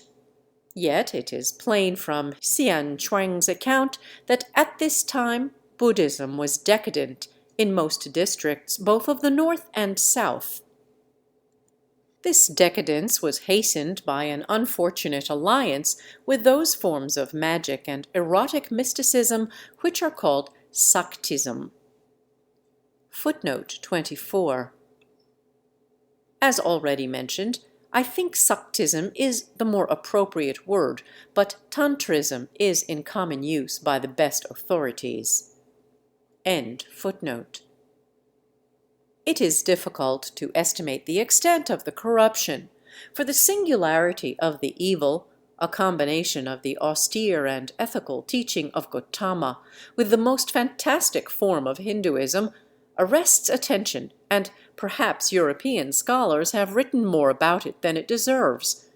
It did not touch the Hinayanist churches, nor appreciably infect the Buddhism of the Far East, nor even, it would seem, Indian Buddhism outside Bengal and Orissa. Unfortunately, Magadha, which was both the home and last asylum of the faith, was also very near the regions where Saktism most flourished. It is, as I have often noticed in these pages, a peculiarity of all Indian sects that, in matters of belief, they are not exclusive nor hostile to novelties. When a new idea wins converts, it is the instinct of the older sects to declare that it is compatible with their teaching or that they have something similar and just as good. It was in this fashion that the Buddhists of Magadha accepted Saktist and Tantric ideas. If Hinduism could summon gods and goddesses by magical methods, they could summon bodhisattvas, male and female, in the same way, and these spirits were as good as the gods. In justice, it must be said that despite distortions and monstrous accretions, the real teaching of Gautama did not entirely disappear, even in Magadha and Tibet. End of section 7. Later forms of Hinduism. In the 8th and 9th centuries, this degenerate Buddhism was exposed to the attacks of the great Hindu champions Kumarila and Sankara, though it probably endured little persecution in our sense of the word. Both of them were smartas or traditionalists and labored in the cause not of Vishnuism or Sivaism, but of the ancient Brahmanic religion, amplified by many changes which the ages had brought, but holding up as the religious ideal a manhood occupied with ritual observances, followed by an old age devoted to philosophy. Sankara was the greater of the two, and would have a higher place among the famous names of the world had not his respect for tradition prevented him from asserting the originality which he undoubtedly possessed. Yet many remarkable features of his life work, both practical and intellectual, are due to imitation of the Buddhists and illustrate the dictum that Buddhism did not disappear from India until Hinduism had absorbed from it all the good that it had to offer. Footnote 25. In India proper, there are hardly any Buddhists now. The Kumbhipathyas, an anti-Brahmanic sect in Orissa, are said to be based on Buddhist doctrines, and a Buddhist mission in Mysore, called the Sakya Buddhist Society, has met with some success. See Census of India, 1911, I, pages 122 and 126. End footnote. Sankara took Buddhist institutions as his model in rearranging the ascetic orders of Hinduism, and his philosophy, a rigorously consistent pantheism which ascribed all apparent multiplicity and difference to illusion, is indebted to Mahayanist speculation. It is remarkable that his opponents stigmatized him as a Buddhist in disguise, and his system, though it is one of the most influential lines of thought among educated Hindus, is anathematized by some theistic sects. Footnote 26. See the quotation in Shomeris, Der Saiva Siddhanta, page 20, where a Saiva Hindu says that he would rather see India embrace Christianity than the doctrine of Sankara. End footnote. Sankara was a native of southern India. It is not easy to combine in one picture the progress of thought in the north and south, and for the earlier centuries our information as to the Dravidian countries is meager. Yet they cannot be omitted, for their influence on the whole of India was great.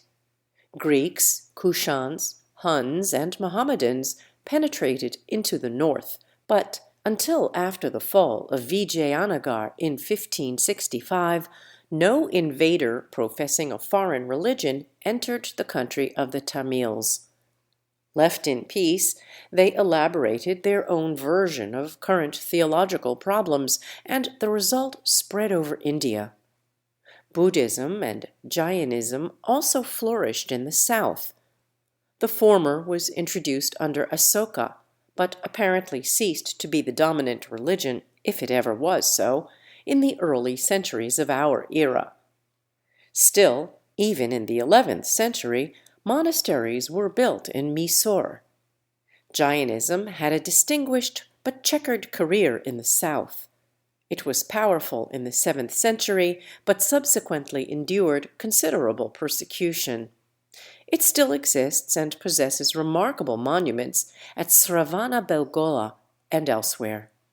But the characteristic form of Dravidian religion is an emotional theism, running in the parallel channels of Vishnuism and Sivaism, and accompanied by humbler but vigorous popular superstitions, which reveal the origin of its special temperament.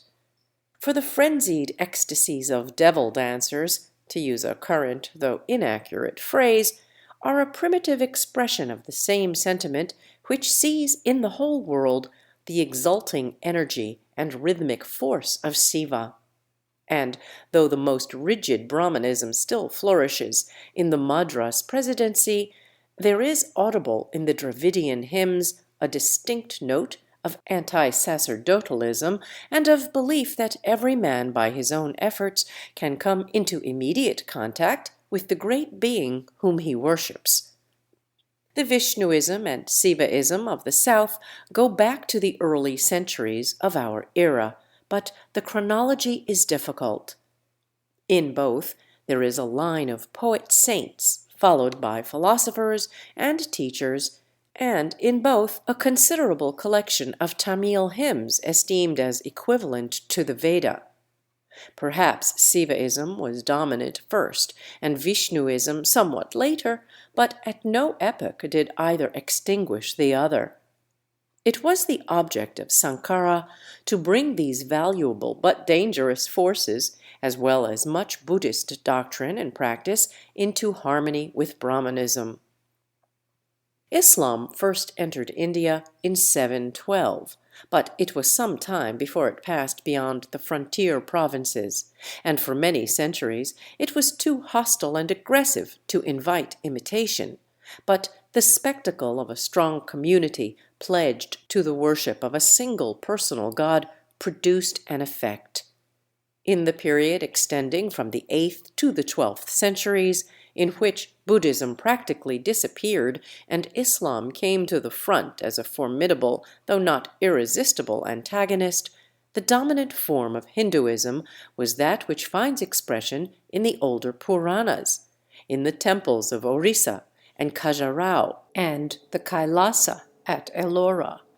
It is the worship of one god, either Siva or Vishnu, but a monotheism adorned with a luxuriant mythology and delighting in the manifold shapes which the one deity assumes. It freely used the terminology of the Sankhya, but the first place in philosophy belonged to the severe pantheism of Sankara, which, in contrast to this riotous exuberance of legend and sculpture, sees the highest truth in one being to whom no epithets can be applied. In the next epoch, say the 12th to the 17th centuries, Indian thought clearly hankers after theism in the Western sense, and yet never completely acquiesces in it. Mythology, if still rampant according to our taste, at least becomes subsidiary and more detachable from the supreme deity, and this deity, if less anthropomorphic than Allah or Jehovah, is still a being who loves and helps souls, and these souls are explained in varying formulae as being identical with him and yet distinct.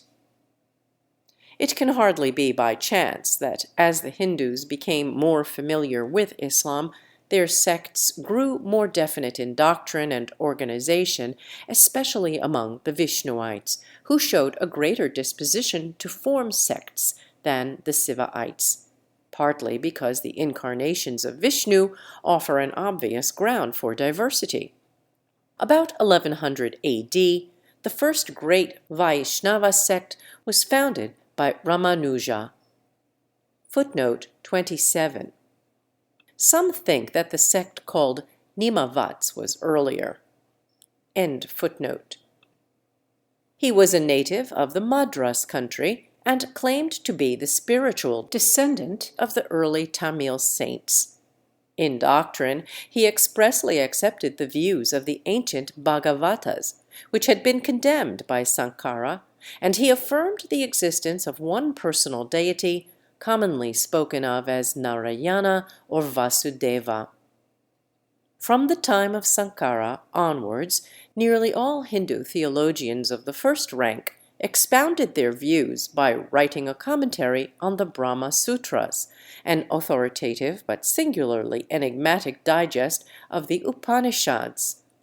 Sankara's doctrine may be summarized as absolute monism, which holds that nothing really exists but Brahman, and that Brahman is identical with the soul. All apparent plurality is due to illusion.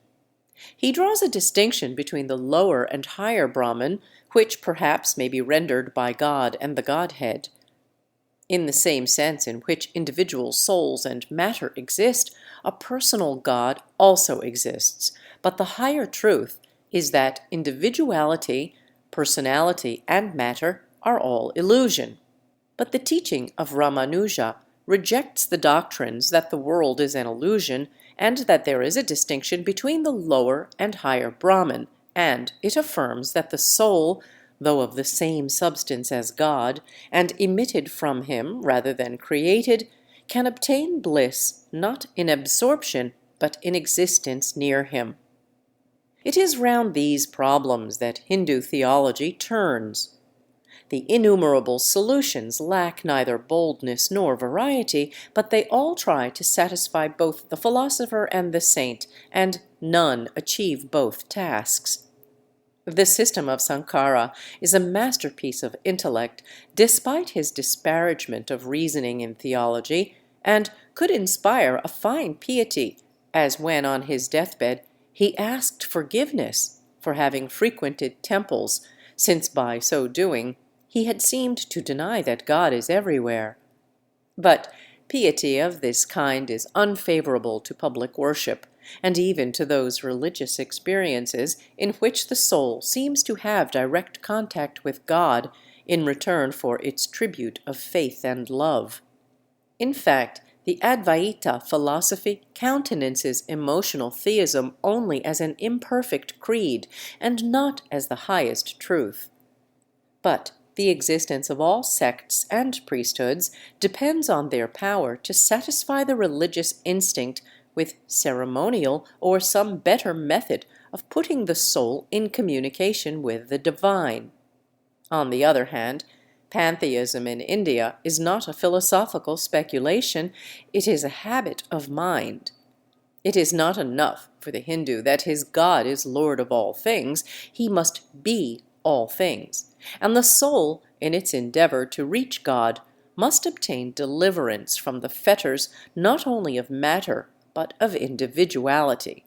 Hence, Hindu theology is in a perpetual oscillation, illustrated by the discrepant statements found side by side in the Bhagavad Gita and other works. Indian temperament and Indian logic want a pantheistic God and a soul which can transcend personality, but religious thought and practice imply personality both in the soul and in God.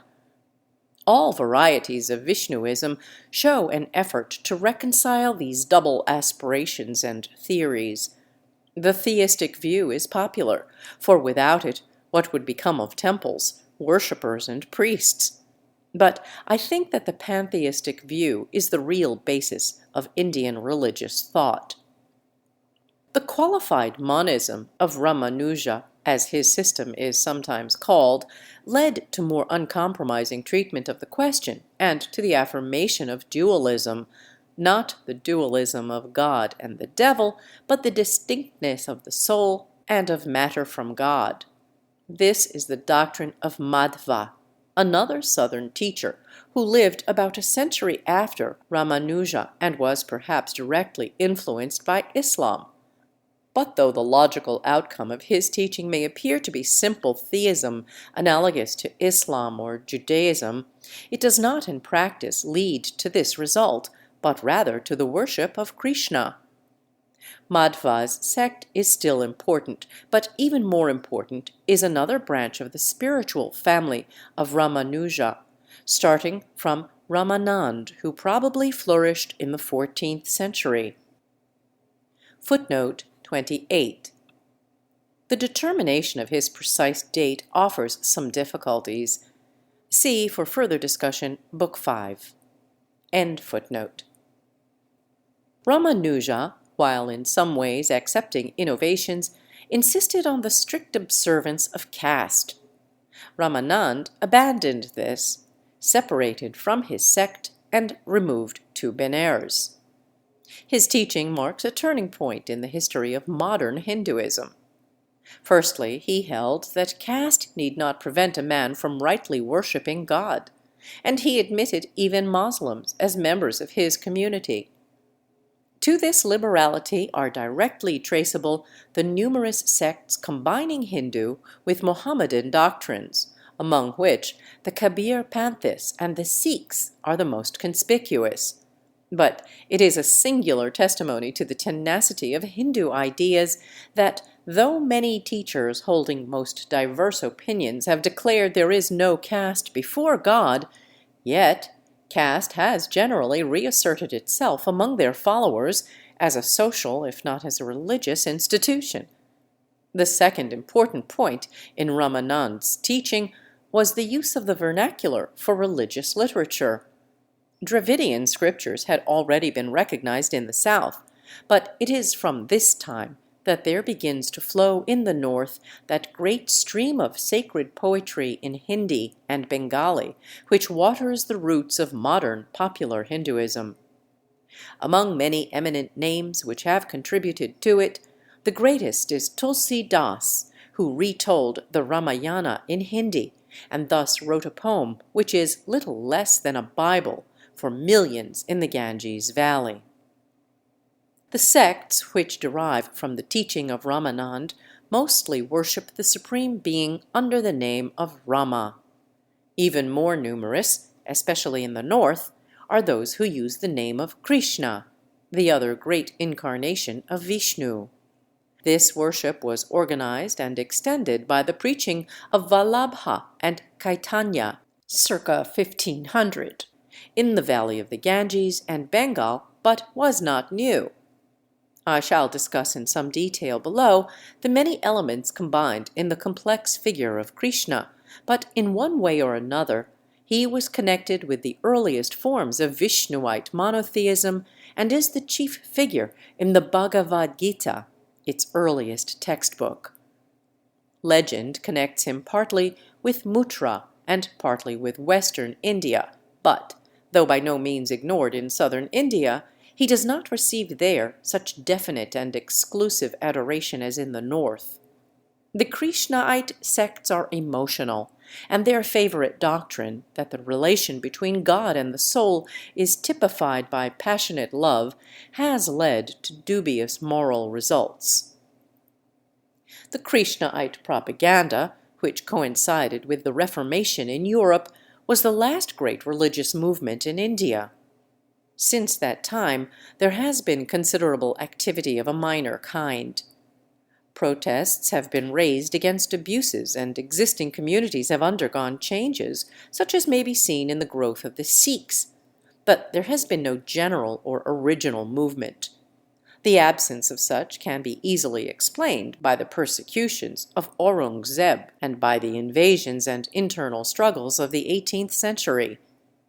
At the end of that century, Hinduism was at its lowest, but its productive power was not destroyed. The decennial census never fails to record the rise of new sects and the sudden growth of others which had been obscure and minute. Any historical treatment of Hinduism inevitably makes Vishnuism seem more prominent than other sects, for it offers more events to record. But though Sivaism has undergone fewer changes and produced fewer great names, it must not be thought of as lifeless or decadent. The lingam is worshipped all over India, and many of the most celebrated shrines, such as Benares and Bhubaneswar, are dedicated to the Lord of Life and Death. The Sivaism of the Tamil country is one of the most energetic and progressive forms of modern Hinduism, but in doctrine it hardly varies from the ancient standard of the Tiruvakagam. End of section 8. European influence and modern Hinduism. The small effect of European religion on Hinduism is remarkable. Islam, though aggressively hostile, yet fused with it in some sects, for instance the Sikhs, but such fusions of Indian religion and Christianity as have been noted are microscopic curiosities. Footnote 29. The Qadianis and Chetramis in the northwest provinces are mentioned, but even here the fusion seems to be chiefly between Islam and Christianity. See also the article Radha Soarai in ERE. End footnote. European free thought and deism have not fared better, for the Brahmo Samaj, which was founded under their inspiration, has only 5,504 adherents. Footnote 30. According to the census of 1911. End footnote. In social life, there has been some change.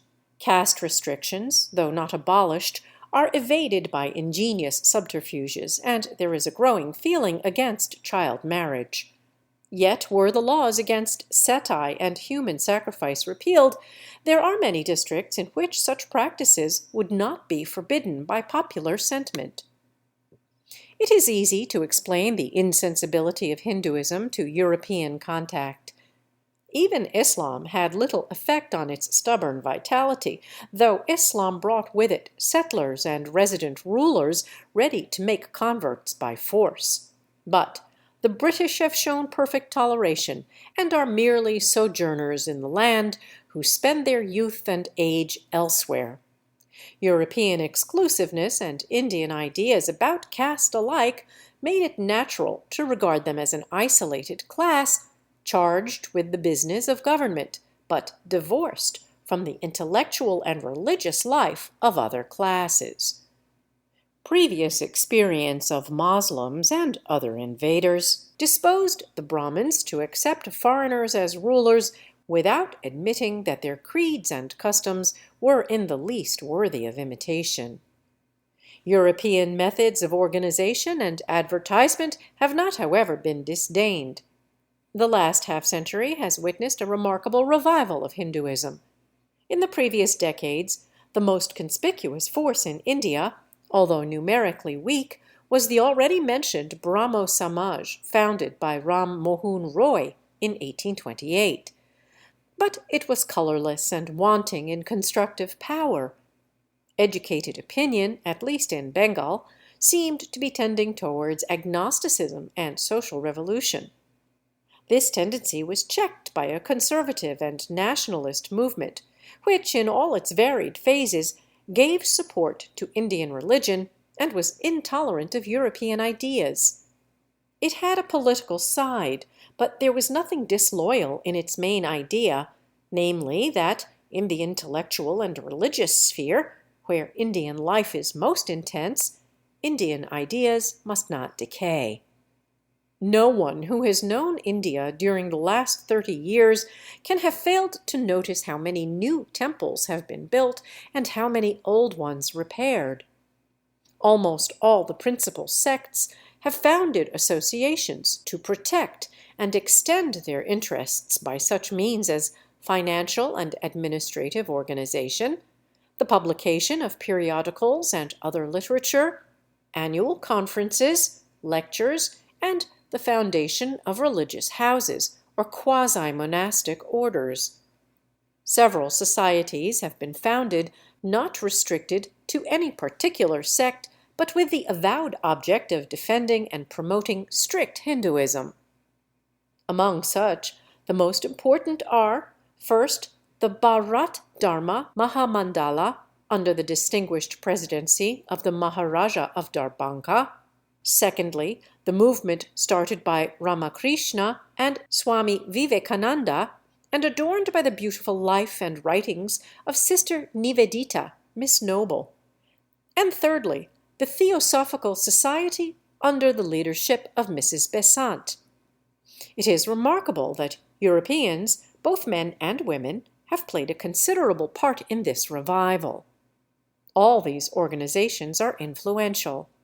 The two latter have done great service in defending and encouraging Hinduism, but I am less sure of their success in mingling Eastern and Western ideas or in popularizing Hinduism among Europeans.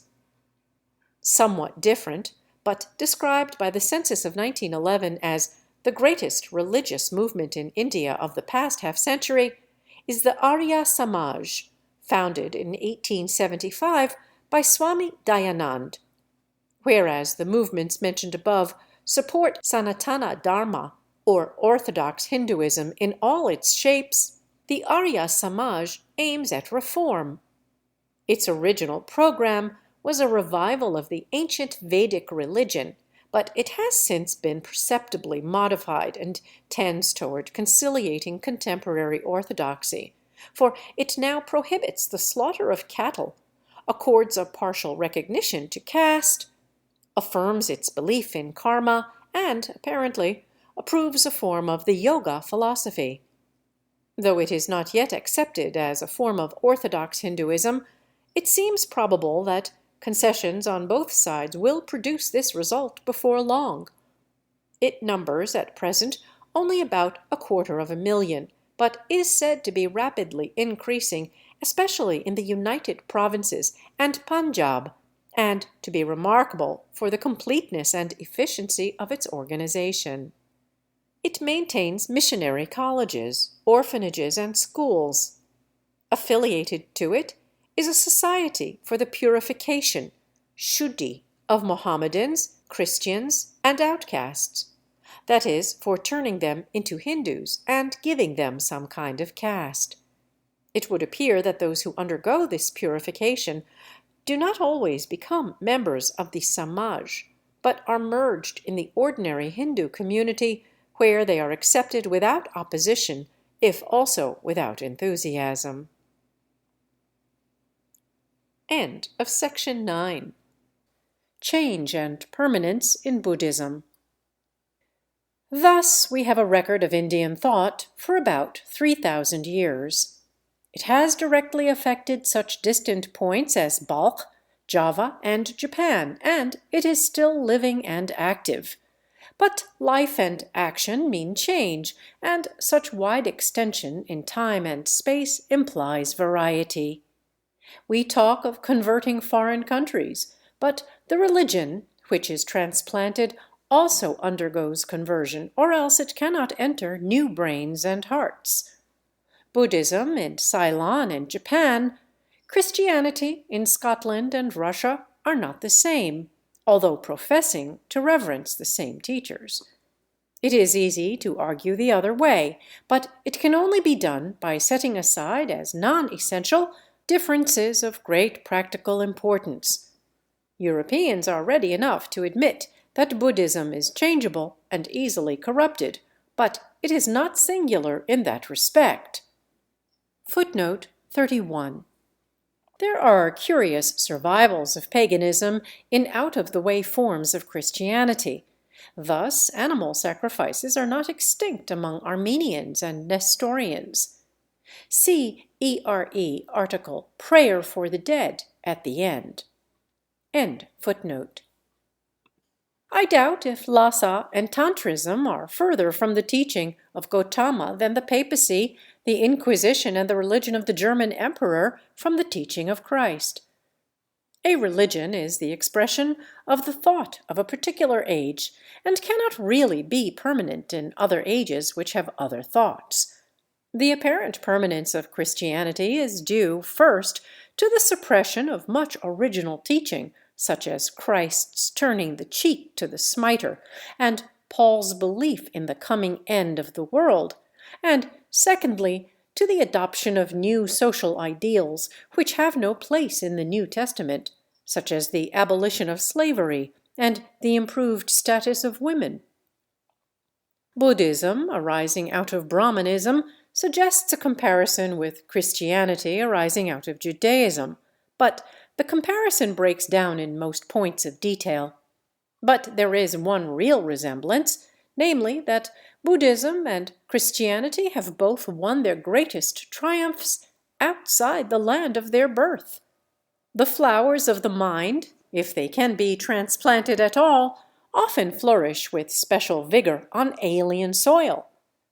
Witness the triumphs of Islam in the hands of the Turks and Mughals, the progress of Nestorianism in Central Asia, and the spread of Manichaeism in both the East and West outside the limits of Persia.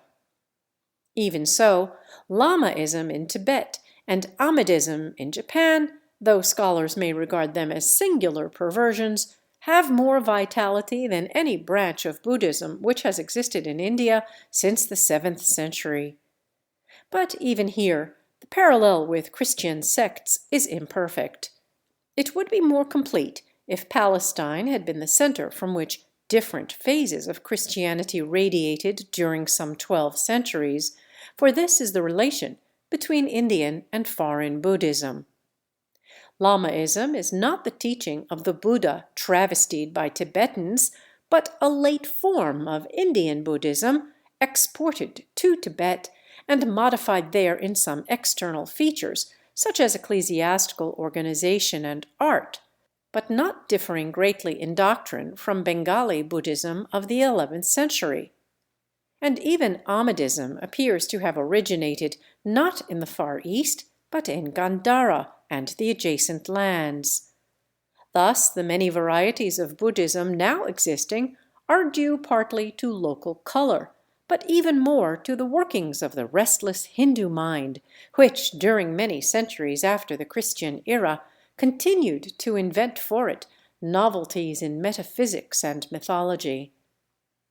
The preservation of a very ancient form of Buddhism in Ceylon is truly remarkable, For if in many countries Buddhism has shown itself fluid and protean, it here manifests a stability which can hardly be paralleled except in Judaism. Footnote 32. The Buddhism of Siam and Burma is similar, but in Siam it is a medieval importation, and the early religious history of Burma is still obscure. End footnote. The Sinhalese, unlike the Hindus, had no native propensity to speculation. They were content to classify, summarize, and expound the teaching of the Pitakas without restating it in the light of their own imagination. Whereas the most stable form of Christianity is the Church of Rome, which began by making considerable additions to the doctrine of the New Testament, the most stable form of Buddhism is neither a transformation of the old nor a protest against innovation, but simply the continuation of a very ancient sect in strange lands. Footnote 33. Although stability is characteristic of the Hinayana, its later literature shows a certain movement of thought, phases of which are marked by the questions of Milinda, Buddhaghosa's works, and the Abhidhamma Sangaha. End footnote. This ancient Buddhism, like Islam, which is also simple and stable, is somewhat open to the charge of engaging in disputes about trivial details, but alike in Ceylon, Burma, and Siam, it has not only shown remarkable persistence, but has become a truly national religion, the glory and comfort of those who profess it. Footnote 34. Example, the way a monastic robe should be worn, and the sima. End footnote. End of section 10. Rebirth and the nature of the soul. The most characteristic doctrine of Indian religion, rarely absent in India and imported by Buddhism into all the countries which it influenced, is that called metempsychosis, the transmigration of the soul or reincarnation. The last of these terms best expresses Indian, especially Buddhist, ideas, but still the usual Sanskrit equivalent, samsara, means migration. The body breaks up at death, but something passes on and migrates to another equally transitory tenement. Neither Brahmins nor Buddhists seem to contemplate the possibility that the human soul may be a temporary manifestation of the eternal spirit which comes to an end at death, a leaf on a tree or a momentary ripple on the water. It is always regarded as passing through many births, a wave traversing the ocean.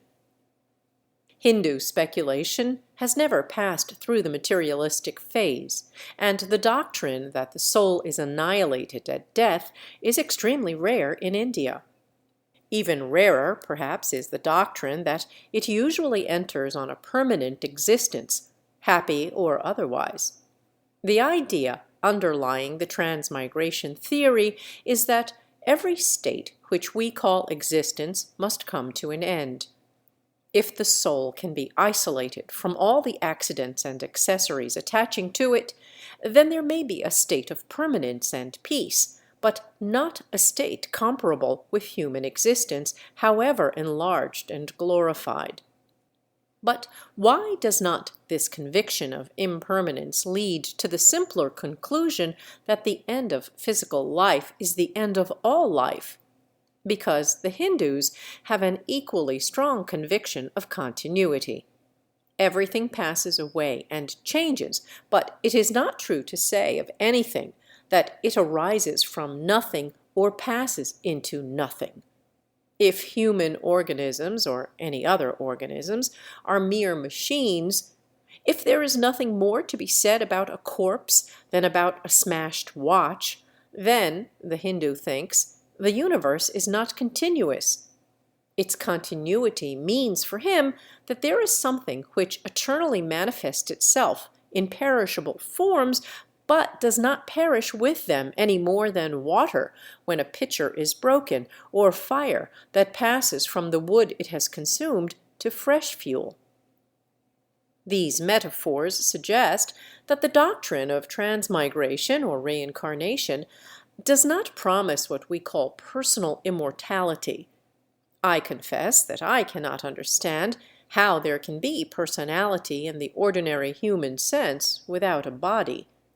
When we think of a friend, we think of a body and a character, thoughts and feelings, all of them connected with that body, and many of them conditioned by it.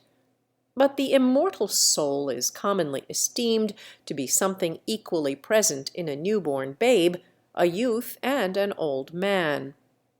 If so, it cannot be a personality in the ordinary sense, for no one could recognize the spirit of a departed friend if it is something which was present in him the day he was born and different from all the characteristics which he acquired during life.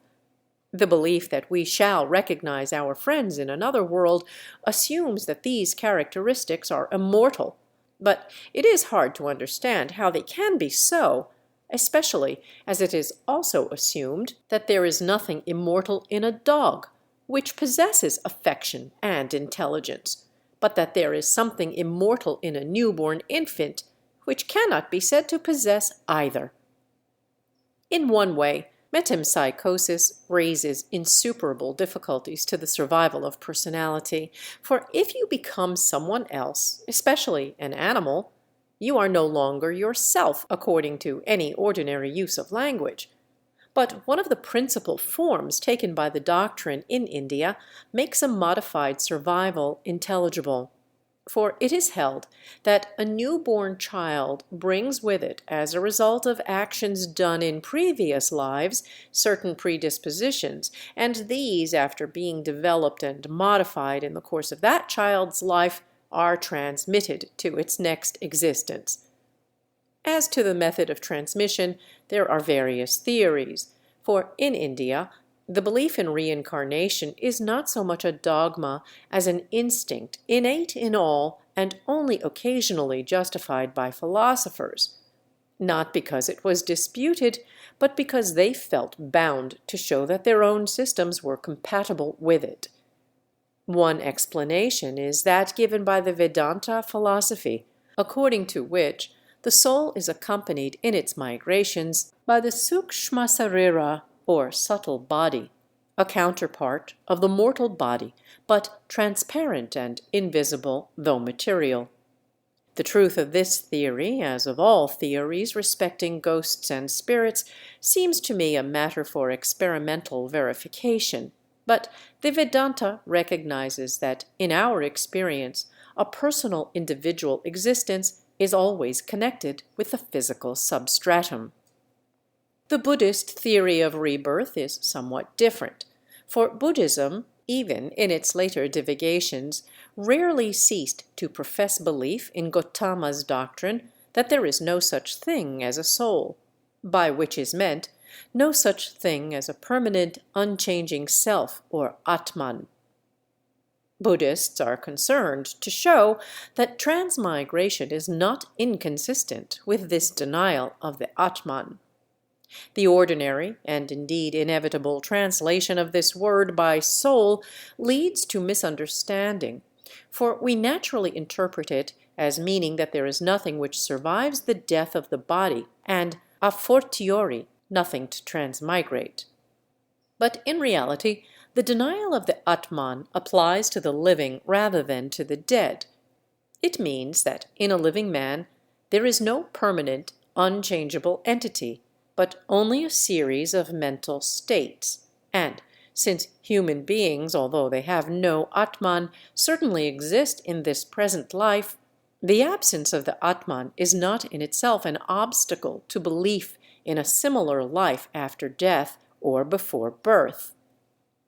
Infancy, youth, age, and the state immediately after death may form a series of which the last two are as intimately connected as any other two.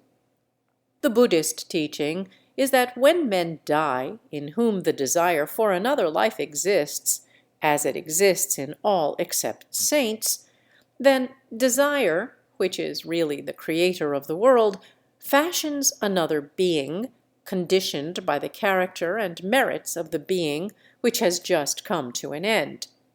Life is like fire. Its very nature is to burn its fuel. When one body dies, it is as if one piece of fuel were burnt. The vital process passes on and recommences in another, and so long as there is desire of life, the provision of fuel fails not. Buddhist doctors have busied themselves with the question whether two successive lives are the same man or different men, and have illustrated the relationship by various analogies of things which seem to be the same and yet not the same, such as a child and an adult, milk and curds, or fire which spreads from a lamp and burns down a village.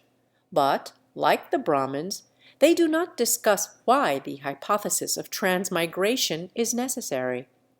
They had the same feeling for the continuity of nature, and more than others, they insisted on the principle that everything has a cause. They held that the sexual act creates the conditions in which a new life appears, but is not an adequate cause for the new life itself. And unless we accept a materialist explanation of human nature, this argument is sound. Unless we admit that mind is merely a function of matter, the birth of a mind is not explicable as a mere process of cell development. Something pre-existent must act upon the cells. Europeans, in discussing such questions as the nature of the soul and immortality, are prone to concentrate their attention on death and neglect the phenomena of birth, which surely are equally important. For if a soul survives the death of this complex of cells which is called the body, its origin and development must, according to all analogy, be different from those of the perishable body. Orthodox theology deals with the problem by saying that God creates a new soul every time a child is born, but free discussion usually ignores it, and, taking an adult as he is, asks what are the chances that any part of him survives death. Footnote 35. I believe this to be the orthodox explanation, but it is open to many objections. One, it is a mere phrase. If to create means to produce something out of nothing, then we have never seen such an act, and to ascribe a sudden appearance to such an act is really no explanation. Perhaps an act of imagination or a dream may justly be called a creation, but the relation between a soul and its creator is not usually regarded as similar to the relation between a mind and its fancies. 2. The responsibility of God for the evil of the world seems to be greatly increased, if he is directly responsible for every birth of a child in unhappy conditions. 3. Animals are not supposed to have souls. Therefore, the production of an animal's mind is not explained by this theory, and it seems to be assumed that such a complex mind as a dog's can be explained as a function of matter, whereas there is something in a child which cannot be so explained. 4. If a new immortal soul is created every time a birth takes place, the universe must be receiving incalculably large additions. For some philosophies, such an idea is impossible.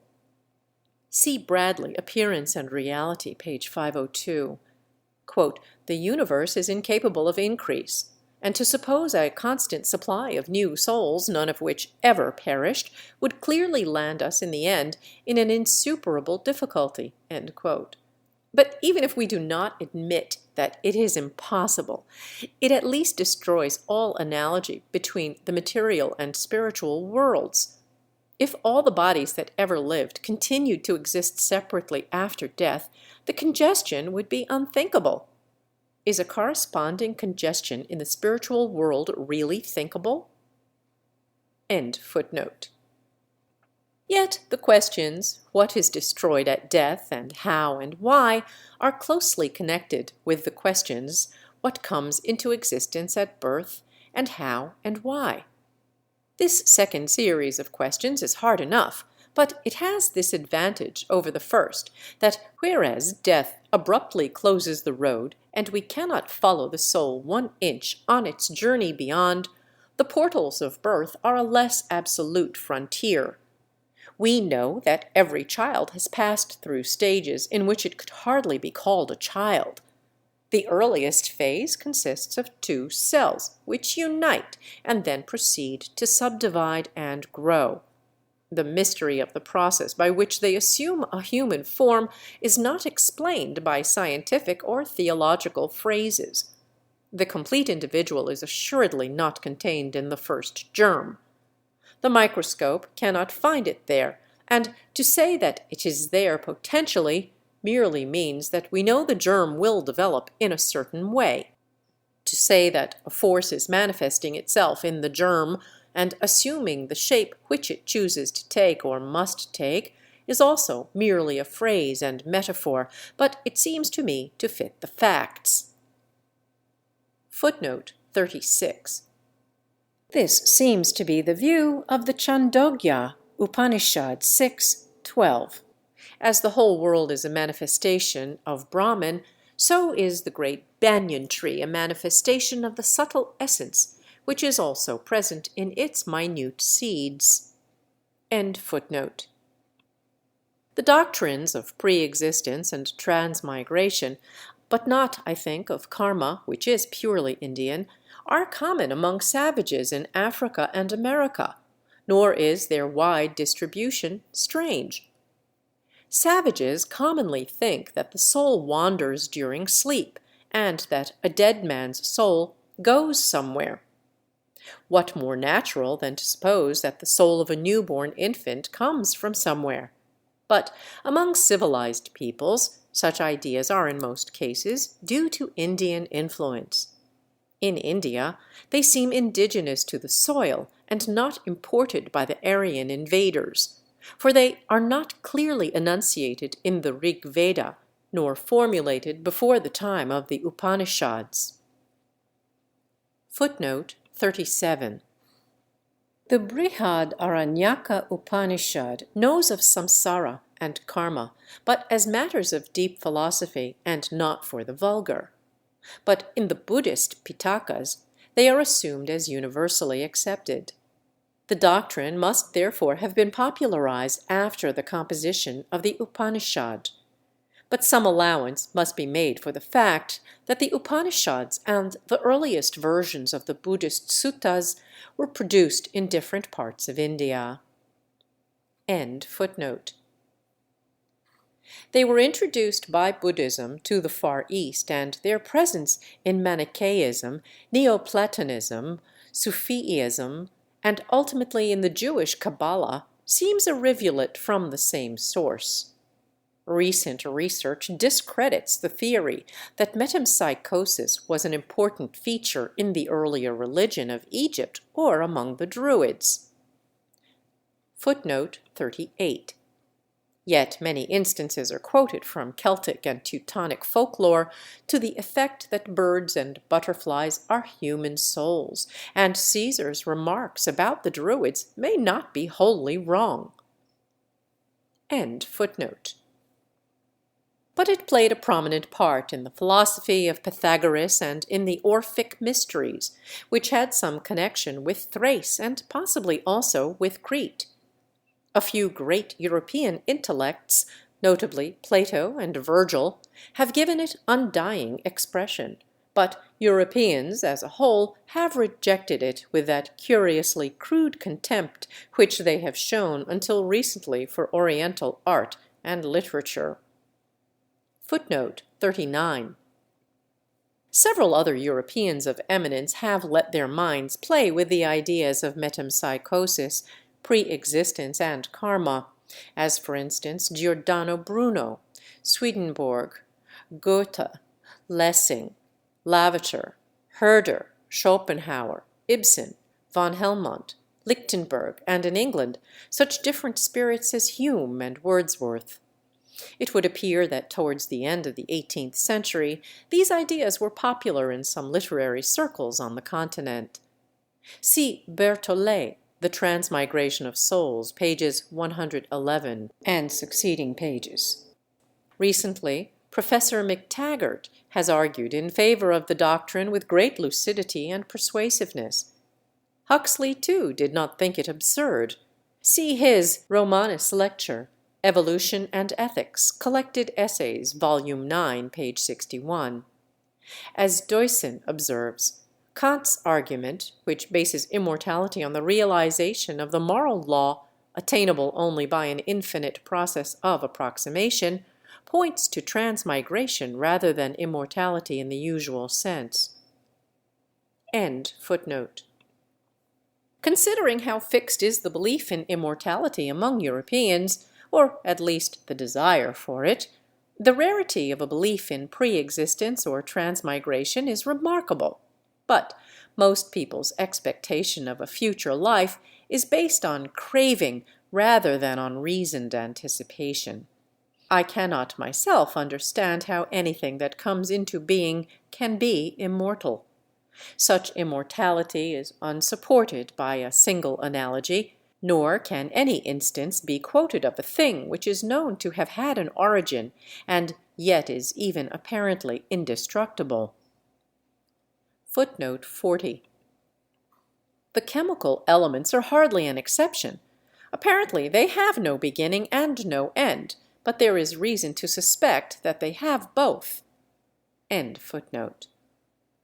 And is it possible to suppose that the universe is capable of indefinite increase by the continual addition of new and eternal souls?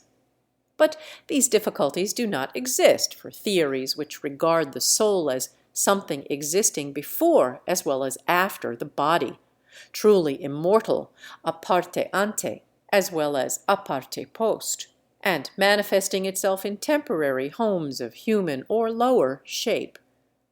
Such theories become very various and fall into many obscurities when they try to define the nature of the soul and its relation to the body, but they avoid what seems to me the contradiction of the created but immortal soul. The doctrine of metempsychosis is also interesting as affecting the relations of men and animals. The popular European conception of the beasts which perish weakens the arguments for human immortality. For if the mind of a dog or chimpanzee contains no element which is immortal, the part of the human mind on which the claim to immortality can be based must be parlously small, since ex hypothesi sensation, volition, desire, and the simpler forms of intelligence are not immortal. But in India, where men have more charity and more philosophy, this distinction is not drawn. The animating principle of men, animals, and plants is regarded as one, or at least similar, and even matter which we consider inanimate, such as water, is often considered to possess a soul. But though there is ample warrant in both Brahmanic and Buddhist literature for the idea that the soul may sink from a human to an animal form or vice versa rise, and though one sometimes meets this belief in modern life, yet it is not the most prominent aspect of metempsychosis in India, and the beautiful precept of ahimsa, or not injuring living things, is not, as Europeans imagine, founded on the fear of eating one's grandparents, but rather on the humane and enlightened feeling that all life is one, and that men who devour beasts are not much above the level of the beasts who devour one another. Footnote 41. I know well-authenticated cases of Burmese and Indians thinking that the soul of a dead child had passed into an animal. End footnote. The feeling has grown stronger with time. In the Vedas, animal sacrifices are prescribed, and they are even now used in the worship of some deities. In the epics, the eating of meat is mentioned, but the doctrine that it is wrong to take animal life was definitely adopted by Buddhism and gained strength with its diffusion. One obvious objection to all theories of rebirth is that we do not remember our previous existences, and that if they are connected by no thread of memory, they are, for all practical purposes, the existences of different people. But this want of memory affects not only past existences, but the early phases of this existence. Does anyone deny his existence as an infant or embryo because he cannot remember it? Footnote 42. Or again, when I wake up in the morning, I am conscious of my identity because innumerable circumstances remind me of the previous day. But if I wake up suddenly in the night with a toothache, which leaves room for no thought or feeling except the feeling of pain, is the fact that I experience the pain in any way lessened if, for the moment, I do not know who or where I am? End footnote. And if a wrong could be done to an infant, the effects of which would not be felt for 20 years, could it be said to be no concern of the infant, because the person who will suffer in 20 years' time will have no recollection that he was that infant? And common opinion in Eastern Asia, not without occasional confirmation from Europe, denies the proposition that we cannot remember our former lives, and asserts that those who take any pains to sharpen their spiritual faculties can remember them. The evidence for such recollection seems to me better than the evidence for most spiritualistic phenomena. Footnote 43. I believe that a French savant, Colonel Rochas, has investigated in a scientific spirit cases in which hypnotized subjects profess to remember their former births, and found that these recollections are as clear and coherent as any revelations about another world which have been made by Mrs. Piper or other mediums. But I have not been able to obtain any of Colonel Rochas' writings. End footnote. Another objection comes from the facts of heredity. On the whole, we resemble our parents and ancestors in mind as well as in body. A child often seems to be an obvious product of its parents, and not a being come from outside and from another life. This objection, of course, applies equally to the creation theory. If the soul is created by an act of God, there seems to be no reason why it should be like the parents, or if he causes it to be like them, he is made responsible for sending children into the world with vicious natures. On the other hand, if parents literally make a child, mind as well as body, there seems to be no reason why children should ever be unlike their parents, or brothers and sisters unlike one another, as they undoubtedly sometimes are. An Indian would say that a soul seeking rebirth carries with it certain potentialities of good and evil, and can obtain embodiment only in a family offering the necessary conditions. Footnote 44. I use the word soul merely for simplicity, but Buddhists and others might demur to this phraseology. End footnote. Hence, to some extent, it is natural that the child should be like its parents. But the soul seeking rebirth is not completely fixed in form and stiff. It is hampered and limited by the results of its previous life, but in many respects it may be flexible and free, ready to vary in response to its new environment. But there is a psychological and temperamental objection to the doctrine of rebirth, which goes to the root of the matter. Love of life and the desire to find a field of activity are so strong in most Europeans that it might be supposed that a theory offering an endless vista of new activities and new chances would be acceptable. But, as a rule, Europeans who discuss the question say that they do not relish this prospect. They may be willing to struggle until death, but they wish for repose, conscious repose, of course, afterwards.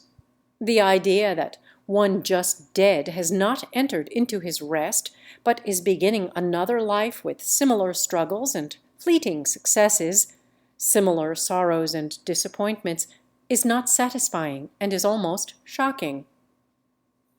Footnote 45. But for a contrary view, see Reincarnation, the Hope of the World, by Irving S. Cooper. Even the Brihad Aranayaka Upanishad 4.4.3.4 speaks of new births as new, and more beautiful shapes which the soul fashions for itself as a goldsmith works a piece of gold. End footnote. We do not like it, and not to like any particular view about the destinies of the soul is generally, but most illogically, considered a reason for rejecting it. Footnote 46. The increase of the human population of this planet does not seem to me a serious argument against the doctrine of rebirth for animals, and the denizens of other worlds may be supplying an increasing number of souls competent to live as human beings.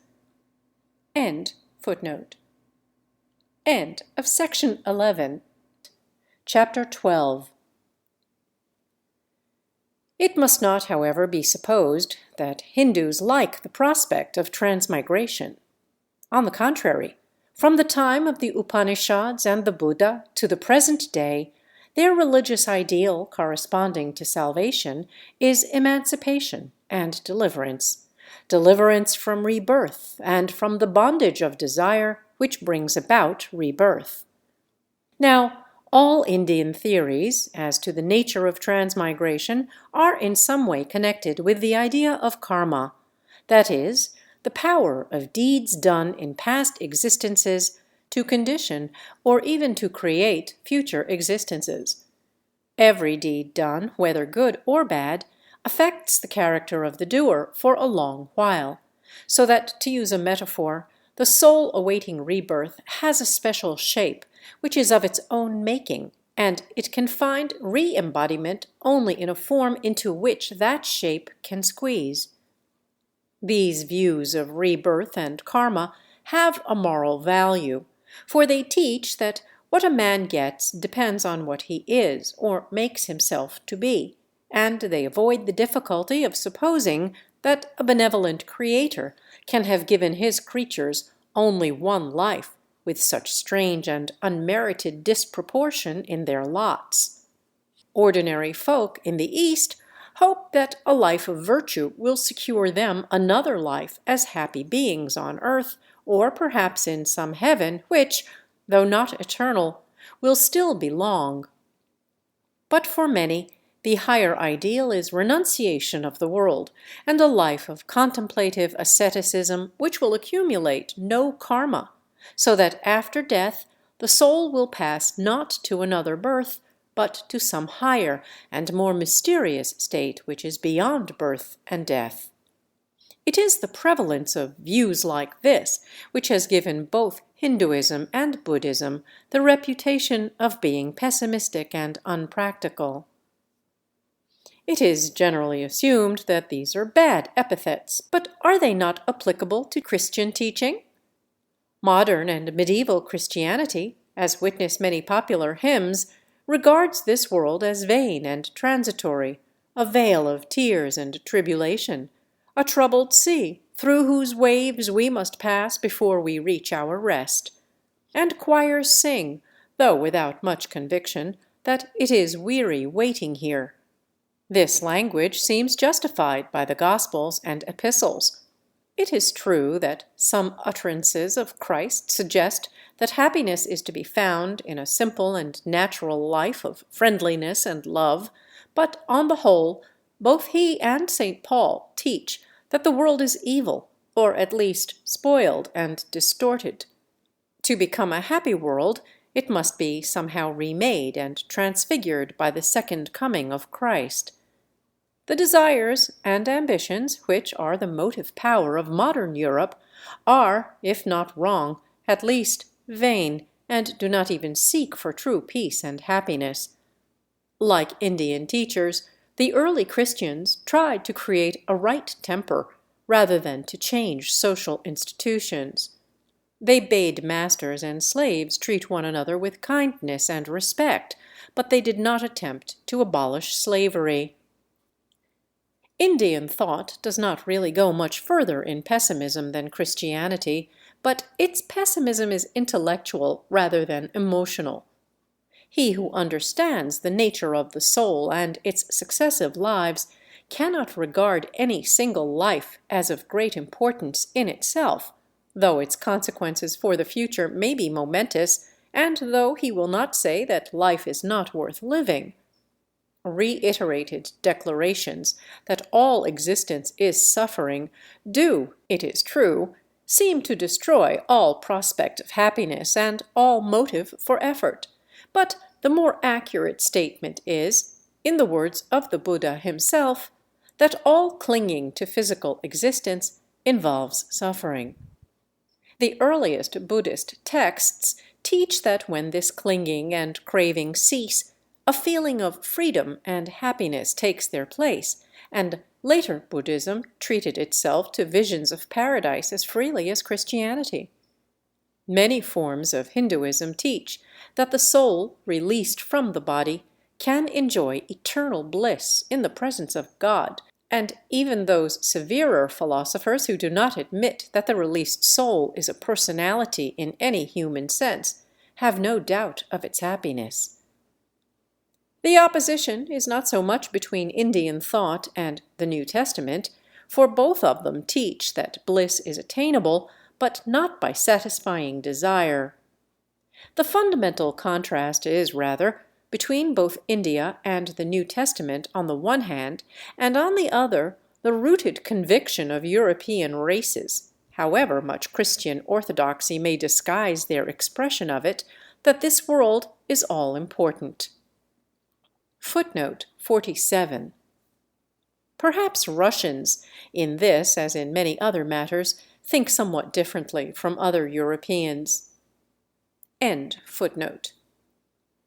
This conviction finds expression not only in the avowed pursuit of pleasure and ambition, but in such sayings as that the best religion is the one which does most good, and such ideals as self-realization or the full development of one's nature and powers.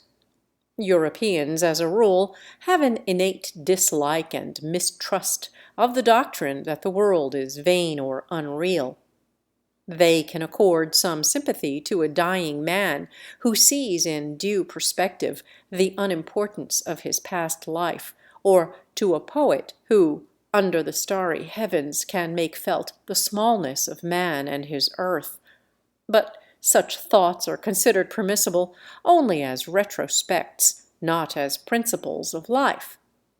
You may say that your labor has amounted to nothing, but not that labor is vain. Though monasteries and monks still exist, the great majority of Europeans instinctively disbelieve in asceticism, the contemplative life, and contempt of the world. They have no love for a philosopher who rejects the idea of progress, and is not satisfied with an ideal consisting in movement towards an unknown goal.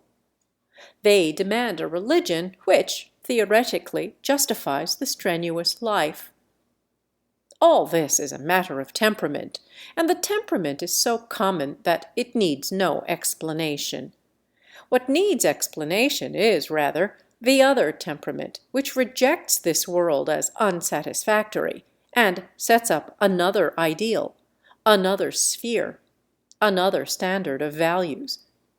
This ideal and standard are not entirely peculiar to India, but certainly they are understood and honored there more than elsewhere.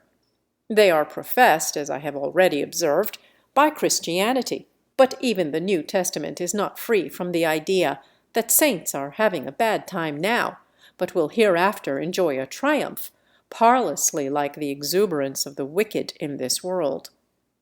The Far East, too, has its unworldly side, which, though harmonizing with Buddhism, is native. In many ways, the Chinese are as materialistic as Europeans, but throughout the long history of their art and literature, there has always been a school, clear-voiced if small, which has sung and pursued the joys of the hermit, the dweller among trees and mountains, who finds nature and his own thoughts an all-sufficient source of continual happiness. But the Indian ideal, though it often includes the pleasures of communion with nature, differs from most forms of the Chinese and Christian ideal, inasmuch as it assumes the reality of certain religious experiences and treats them as the substance and occupation of the highest life. We are disposed to describe these experiences as trances or visions, names which generally mean something morbid or hypnotic. But in India, their validity is unquestioned, and they are not considered morbid. The sensual, scheming life of the world is sick and ailing. The rapture of contemplation is the true and healthy life of the soul. More than that, it is the type and foretaste of a higher existence compared with which this world is worthless, or rather nothing at all. This view has been held in India for nearly 3,000 years. It has been confirmed by the experience of men whose writings testify to their intellectual power, and has commanded the respect of the masses. It must command our respect too, even if it is contrary to our temperament, for it is the persistent ideal of a great nation, and cannot be explained away as hallucination or charlatanism. It is allied to the experiences of European mystics, of whom St. Teresa is a striking example, though less saintly persons, such as Walt Whitman and J.A. Symonds, might also be cited. Of such mysticism, William James said, quote, "The existence of mystical states absolutely overthrows the pretension of non-mystical states to be the sole and ultimate dictators of what we may believe." End quote. Footnote 48. Varieties of Religious Experience, page 427. The chapter contains many striking instances of these experiences, collected mostly in the West. End footnote. These mystical states are commonly described as meditation, but they include not merely peaceful contemplation, but ecstatic rapture. They are sometimes explained as union with Brahman, the absorption of the soul in God, or its feeling that it is one with him. Footnote 49. Compare St. Teresa's Orison of Union, W. James, Loco Citato, page 408. End footnote. But this is certainly not the only explanation of ecstasy given in India, for it is recognized as real and beneficent by Buddhists and Jains. The same rapture, the same sense of omniscience and of ability to comprehend the scheme of things, the same peace and freedom are experienced by both theistic and non-theistic sects, just as they have also been experienced by Christian mystics. The experiences are real, but they do not depend on the presence of any special deity, though they may be colored by the theological views of individual thinkers. Footnote 50. Indian devotees understand how either Siva or Krishna is all in all, and thus, too, St. Teresa understood the mystery of the Trinity. C. W. James, Loco Citato, page 411. End footnote. The earliest Buddhist texts make right rapture, Sama Samadhi, the end and crown of the Eightfold Path, but offer no explanation of it. They suggest that it is something wrought by the mind for itself and without the cooperation or infusion of any external influence. End of section 12. Chapter 13. Indian ideas about the destiny of the soul are connected with equally important views about its nature. I will not presume to say what is the definition of the soul in European philosophy, but In the language of popular religion, it undoubtedly means that which remains when a body is arbitrarily abstracted from a human personality, without inquiring how much of that personality is thinkable without a material substratum. This popular soul includes mind, perception, and desire, and often no attempt is made to distinguish it from them. But in India it is so distinguished. The soul, Atman or Purusha, uses the mind and senses. They are its instruments rather than parts of it. Sight, for instance, serves as the spectacles of the soul, and the other senses and even the mind, manas, which is an intellectual organ, are also instruments. If we talk of a soul passing from death to another birth, this, according to most Hindus, is a soul accompanied by its baggage of mind and senses. A subtle body indeed, but still gaseous, not spiritual. But what is the soul by itself? When an English poet sings of death that it is, quote, only the sleep eternal in an eternal night, end quote, or a Greek poet calls it atermona negretan hopnan, we feel that they are denying immortality. But Indian divines maintain that deep sleep is one of the states in which the soul approaches nearest to God, that it is a state of bliss, and is unconscious not because consciousness is suspended, but because no objects are presented to it. Even higher than dreamless sleep is another condition known simply as the fourth state, the others being waking, dream sleep, and dreamless sleep. Footnote 51. Turiya or Katurtha. End footnote. In this fourth state, thought is one with the object of thought, and knowledge being perfect, there exists no contrast between knowledge and ignorance. All this sounds strange to modern Europe. We are apt to say that dreamless sleep is simply unconsciousness, and that the so-called fourth state is imaginary or unmeaning. Footnote 52. Indians were well aware even in early times that such a state might be regarded as equivalent to annihilation. Brahmana Aranyaka Upanishad 2, 4.13. Chandogya Upanishad 8, 2, 1. End footnote.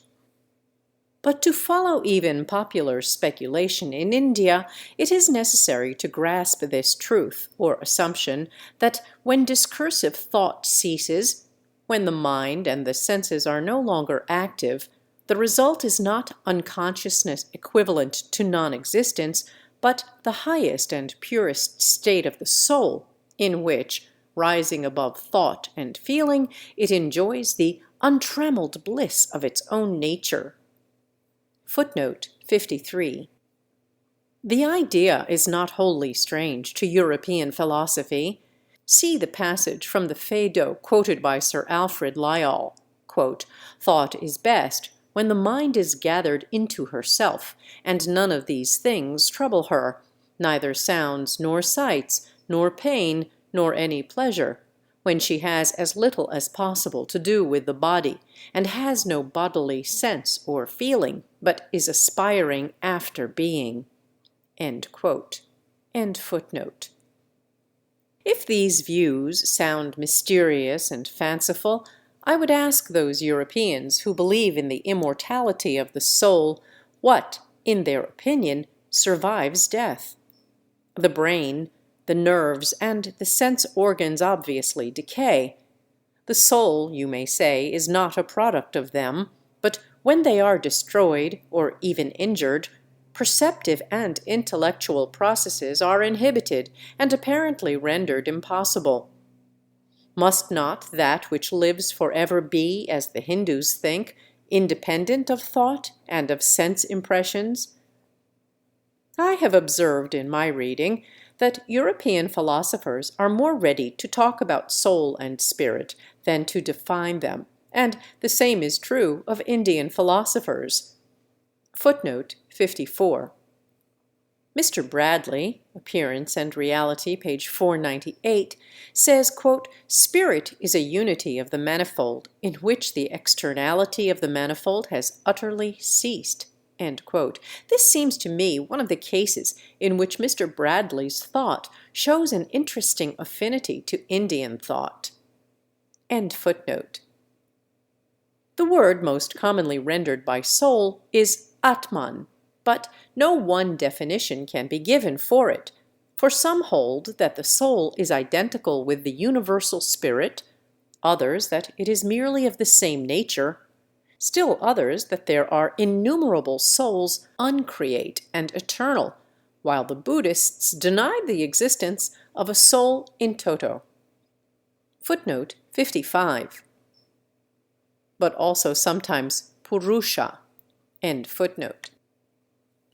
But most Hindus who believe in the existence of an Atman or soul agree in thinking that it is the real self and essence of all human beings, or for that matter of other beings, that it is eternal, a parte ante and a parte post, that it is not subject to variation, but passes unchanged from one birth to another, that youth and age, joy and sorrow, and all the accidents of human life are affections, not so much of the soul as of the envelopes and limitations which surround it during its pilgrimage. That the soul, if it can be released and disengaged from these envelopes, is in itself knowledge and bliss, knowledge meaning the immediate and intuitive knowledge of God. A proper comprehension of this point of view will make us chary of labeling Indian thought as pessimistic on the ground that it promises the soul something which we are inclined to call unconsciousness. In studying Oriental religions, sympathy and a desire to agree, if possible, are the first requisites. For instance, he who says of a certain ideal, quote, "This means annihilation, and I do not like it," end quote, is on the wrong way. The right way is to ascertain what many of our most intelligent brothers mean by the cessation of mental activity, and why it is for them an ideal. End of section 13. Eastern Pessimism and Renunciation. But the charge of pessimism against Eastern religions is so important that we must consider other aspects of it. For though the charge is wrong, it is wrong only because those who bring it do not use quite the right word. And indeed it would be hard to find the right word in a European language. The temperament and theory described as pessimism are European. They imply an attitude of revolt, a right to judge and grumble. Why did the deity make something out of nothing? What was his object? But this is not the attitude of Eastern thought. It generally holds that we cannot imagine nothing, that the world process is without beginning or end, and that man must learn how to make the best of it. The Far East purged Buddhism of much of its pessimism, but we see that the first truth about suffering is little more than an admission of the existence of evil, which all religions and common sense admit. Evil ceases in the saint. Nirvana in this life is perfect happiness. And though striving for the material improvement of the world is not held up conspicuously as an ideal in the Buddhist scriptures, or for that matter in the New Testament, yet it is never hinted that good effort is vain. A king should be a good king. Renunciation is a great word in the religions of both Europe and Asia, but in Europe it is almost active. Except to advanced mystics, it means abandoning a natural attitude and deliberately assuming another which it is difficult to maintain. Something similar is found in India in the legends of those ascetics who triumphed over the flesh until they became very gods in power. Footnote: Even when low-class yogis display the tortures which they inflict on their bodies, their object, I think, is not to show what penances they undergo, but simply that pleasure and pain are alike to them. End footnote. But it is also a common view in the East that he who renounces ambition and passion is not struggling against the world and the devil, but simply leading a natural life. His passions indeed obey his will, and do not wander here and there according to their fancy. But his temperament is one of acquiescence, not resistance. He takes his place among the men, beasts, and plants around him, and ceasing to struggle, finds that his own soul contains happiness in itself. Most Europeans consider man as the center and lord of the world, or if they are very religious, as its vice-regent under God. He may kill or otherwise maltreat animals for his pleasure or convenience. His task is to subdue the forces of nature. Nature is subservient to him and to his destinies. Without man, nature is meaningless. Much the same view was held by the ancient Greeks, and in less acute form by the Jews and Romans. Swinburne's line, "Glory to man in the highest, for man is the master of things," is overbold for professing Christians, but it expresses both the modern scientific sentiment and the ancient Hellenic sentiment. But such a line of poetry would, I think, be impossible in India or in any country to the east of it. There man is thought of as part of nature, not its center or master. Footnote: The sense of human dignity was strongest among the early Buddhists. They, or some of them, held that an arhat is superior to a god, or, as we should say, to an angel, and that a god cannot enter the path of salvation and become an arhat. End footnote. Above him are formidable hosts and deities and spirits, and even European engineers cannot subdue the genii of the flood and typhoon. Below, but still not separated from him, are the various tribes of birds and beasts. A good man does not kill them for pleasure nor eat flesh. But even those whose aspirations to virtue are modest treat animals as humble brethren rather than as lower creatures over whom they have dominion by divine command. This attitude is illustrated by Chinese and Japanese art. In architecture, this art makes its principle that palaces and temples should not dominate a landscape, but fit into it and adapt their lines to its features. For the painter, flowers and animals form a sufficient picture by themselves, and are not felt to be inadequate because man is absent. Portraits are frequent, but a common form of European composition, namely a group of figures subordinated to a principal one, though not unknown, is comparatively rare. How scanty are the records of great men in India! Great buildings attract attention, but who knows the names of the architects who planned them, or the kings who paid for them?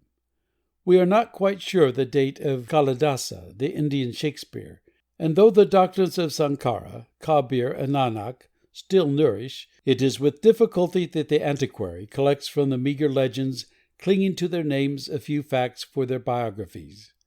A class who in Europe can count on being remembered, if not esteemed after death, fare even worse. The laborious research of Europeans has shown that Asoka and Harsha were great monarchs.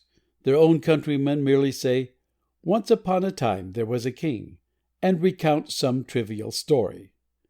In fact, Hindus have a very weak historical sense. In this they are not wholly wrong. The Europeans undoubtedly exaggerate the historical treatment of thought and art. Footnote: C.F. Bosaquet, Gifford Lectures, 1912, page 78. Quote, "A history is a hybrid form of experience incapable of any considerable degree of being or trueness. The doubtful story of successive events cannot amalgamate with the complete interpretation of the social mind, of art, or of religion. The great things which are necessary in themselves become within the narrative contingent or ascribed by most doubtful assumptions of insight to this actor or that on the historical stage. The study of Christianity is the study of a great world experience. The assignment to individuals of a share in its development is a problem for scholars whose conclusions, though considerable, human interest can never be of supreme importance." Unquote. End of footnote. In science, most students want to know what is certain in theory and useful in practice, not what were the discarded hypotheses and imperfect instruments of the past. In literature, when the actors and audience are really interested, the date of Shakespeare and even the authorship of the play ceases to be important. Footnote: The Chinese critic Xie Ho, who lived in the 6th century of our era, said, quote, In art, the terms ancient and modern have no place." Unquote. This is exactly the Indian view of religion. End footnote. In the same way, Hindus want to know whether doctrines and speculations are true, whether a man can make use of them in his own religious experience and aspirations. They care little for the date, authorship, unity, and textual accuracy of the Bhagavad Gita. They simply ask, is it true? What can I get from it? The European critic, who expects nothing of the sort from the work, racks his brains to know who wrote it and when, who touched it up and why. The Hindus are also indifferent to the past because they do not recognize that the history of the world, the whole cosmic process, has any meaning or value. In most departments of Indian thought, great or small, the conception of telos, or purpose, is absent. And if the European reader thinks this is a grave lacuna, let him ask himself whether satisfied love has any telos. For Hindus, the world is endless repetition, not a progress towards an end. Creation has rarely the sense which it bears for Europeans. An infinite number of times the universe has collapsed in flaming or watery ruin. Eons of quiescence follow the collapse, and then the deity, he has done it an infinite number of times, emits again from himself worlds and souls of the same old kind. But though, as I have said before, all varieties of theological opinion may be found in India, he is usually represented as moved by some reproductive impulse rather than as executing a plan. Sankara says boldly that no motive can be attributed to God, because he, being perfect, can desire no addition to his perfection, so that his creative activity is mere exuberance, like the sport of young princes, who take exercise though they are not obliged to do so.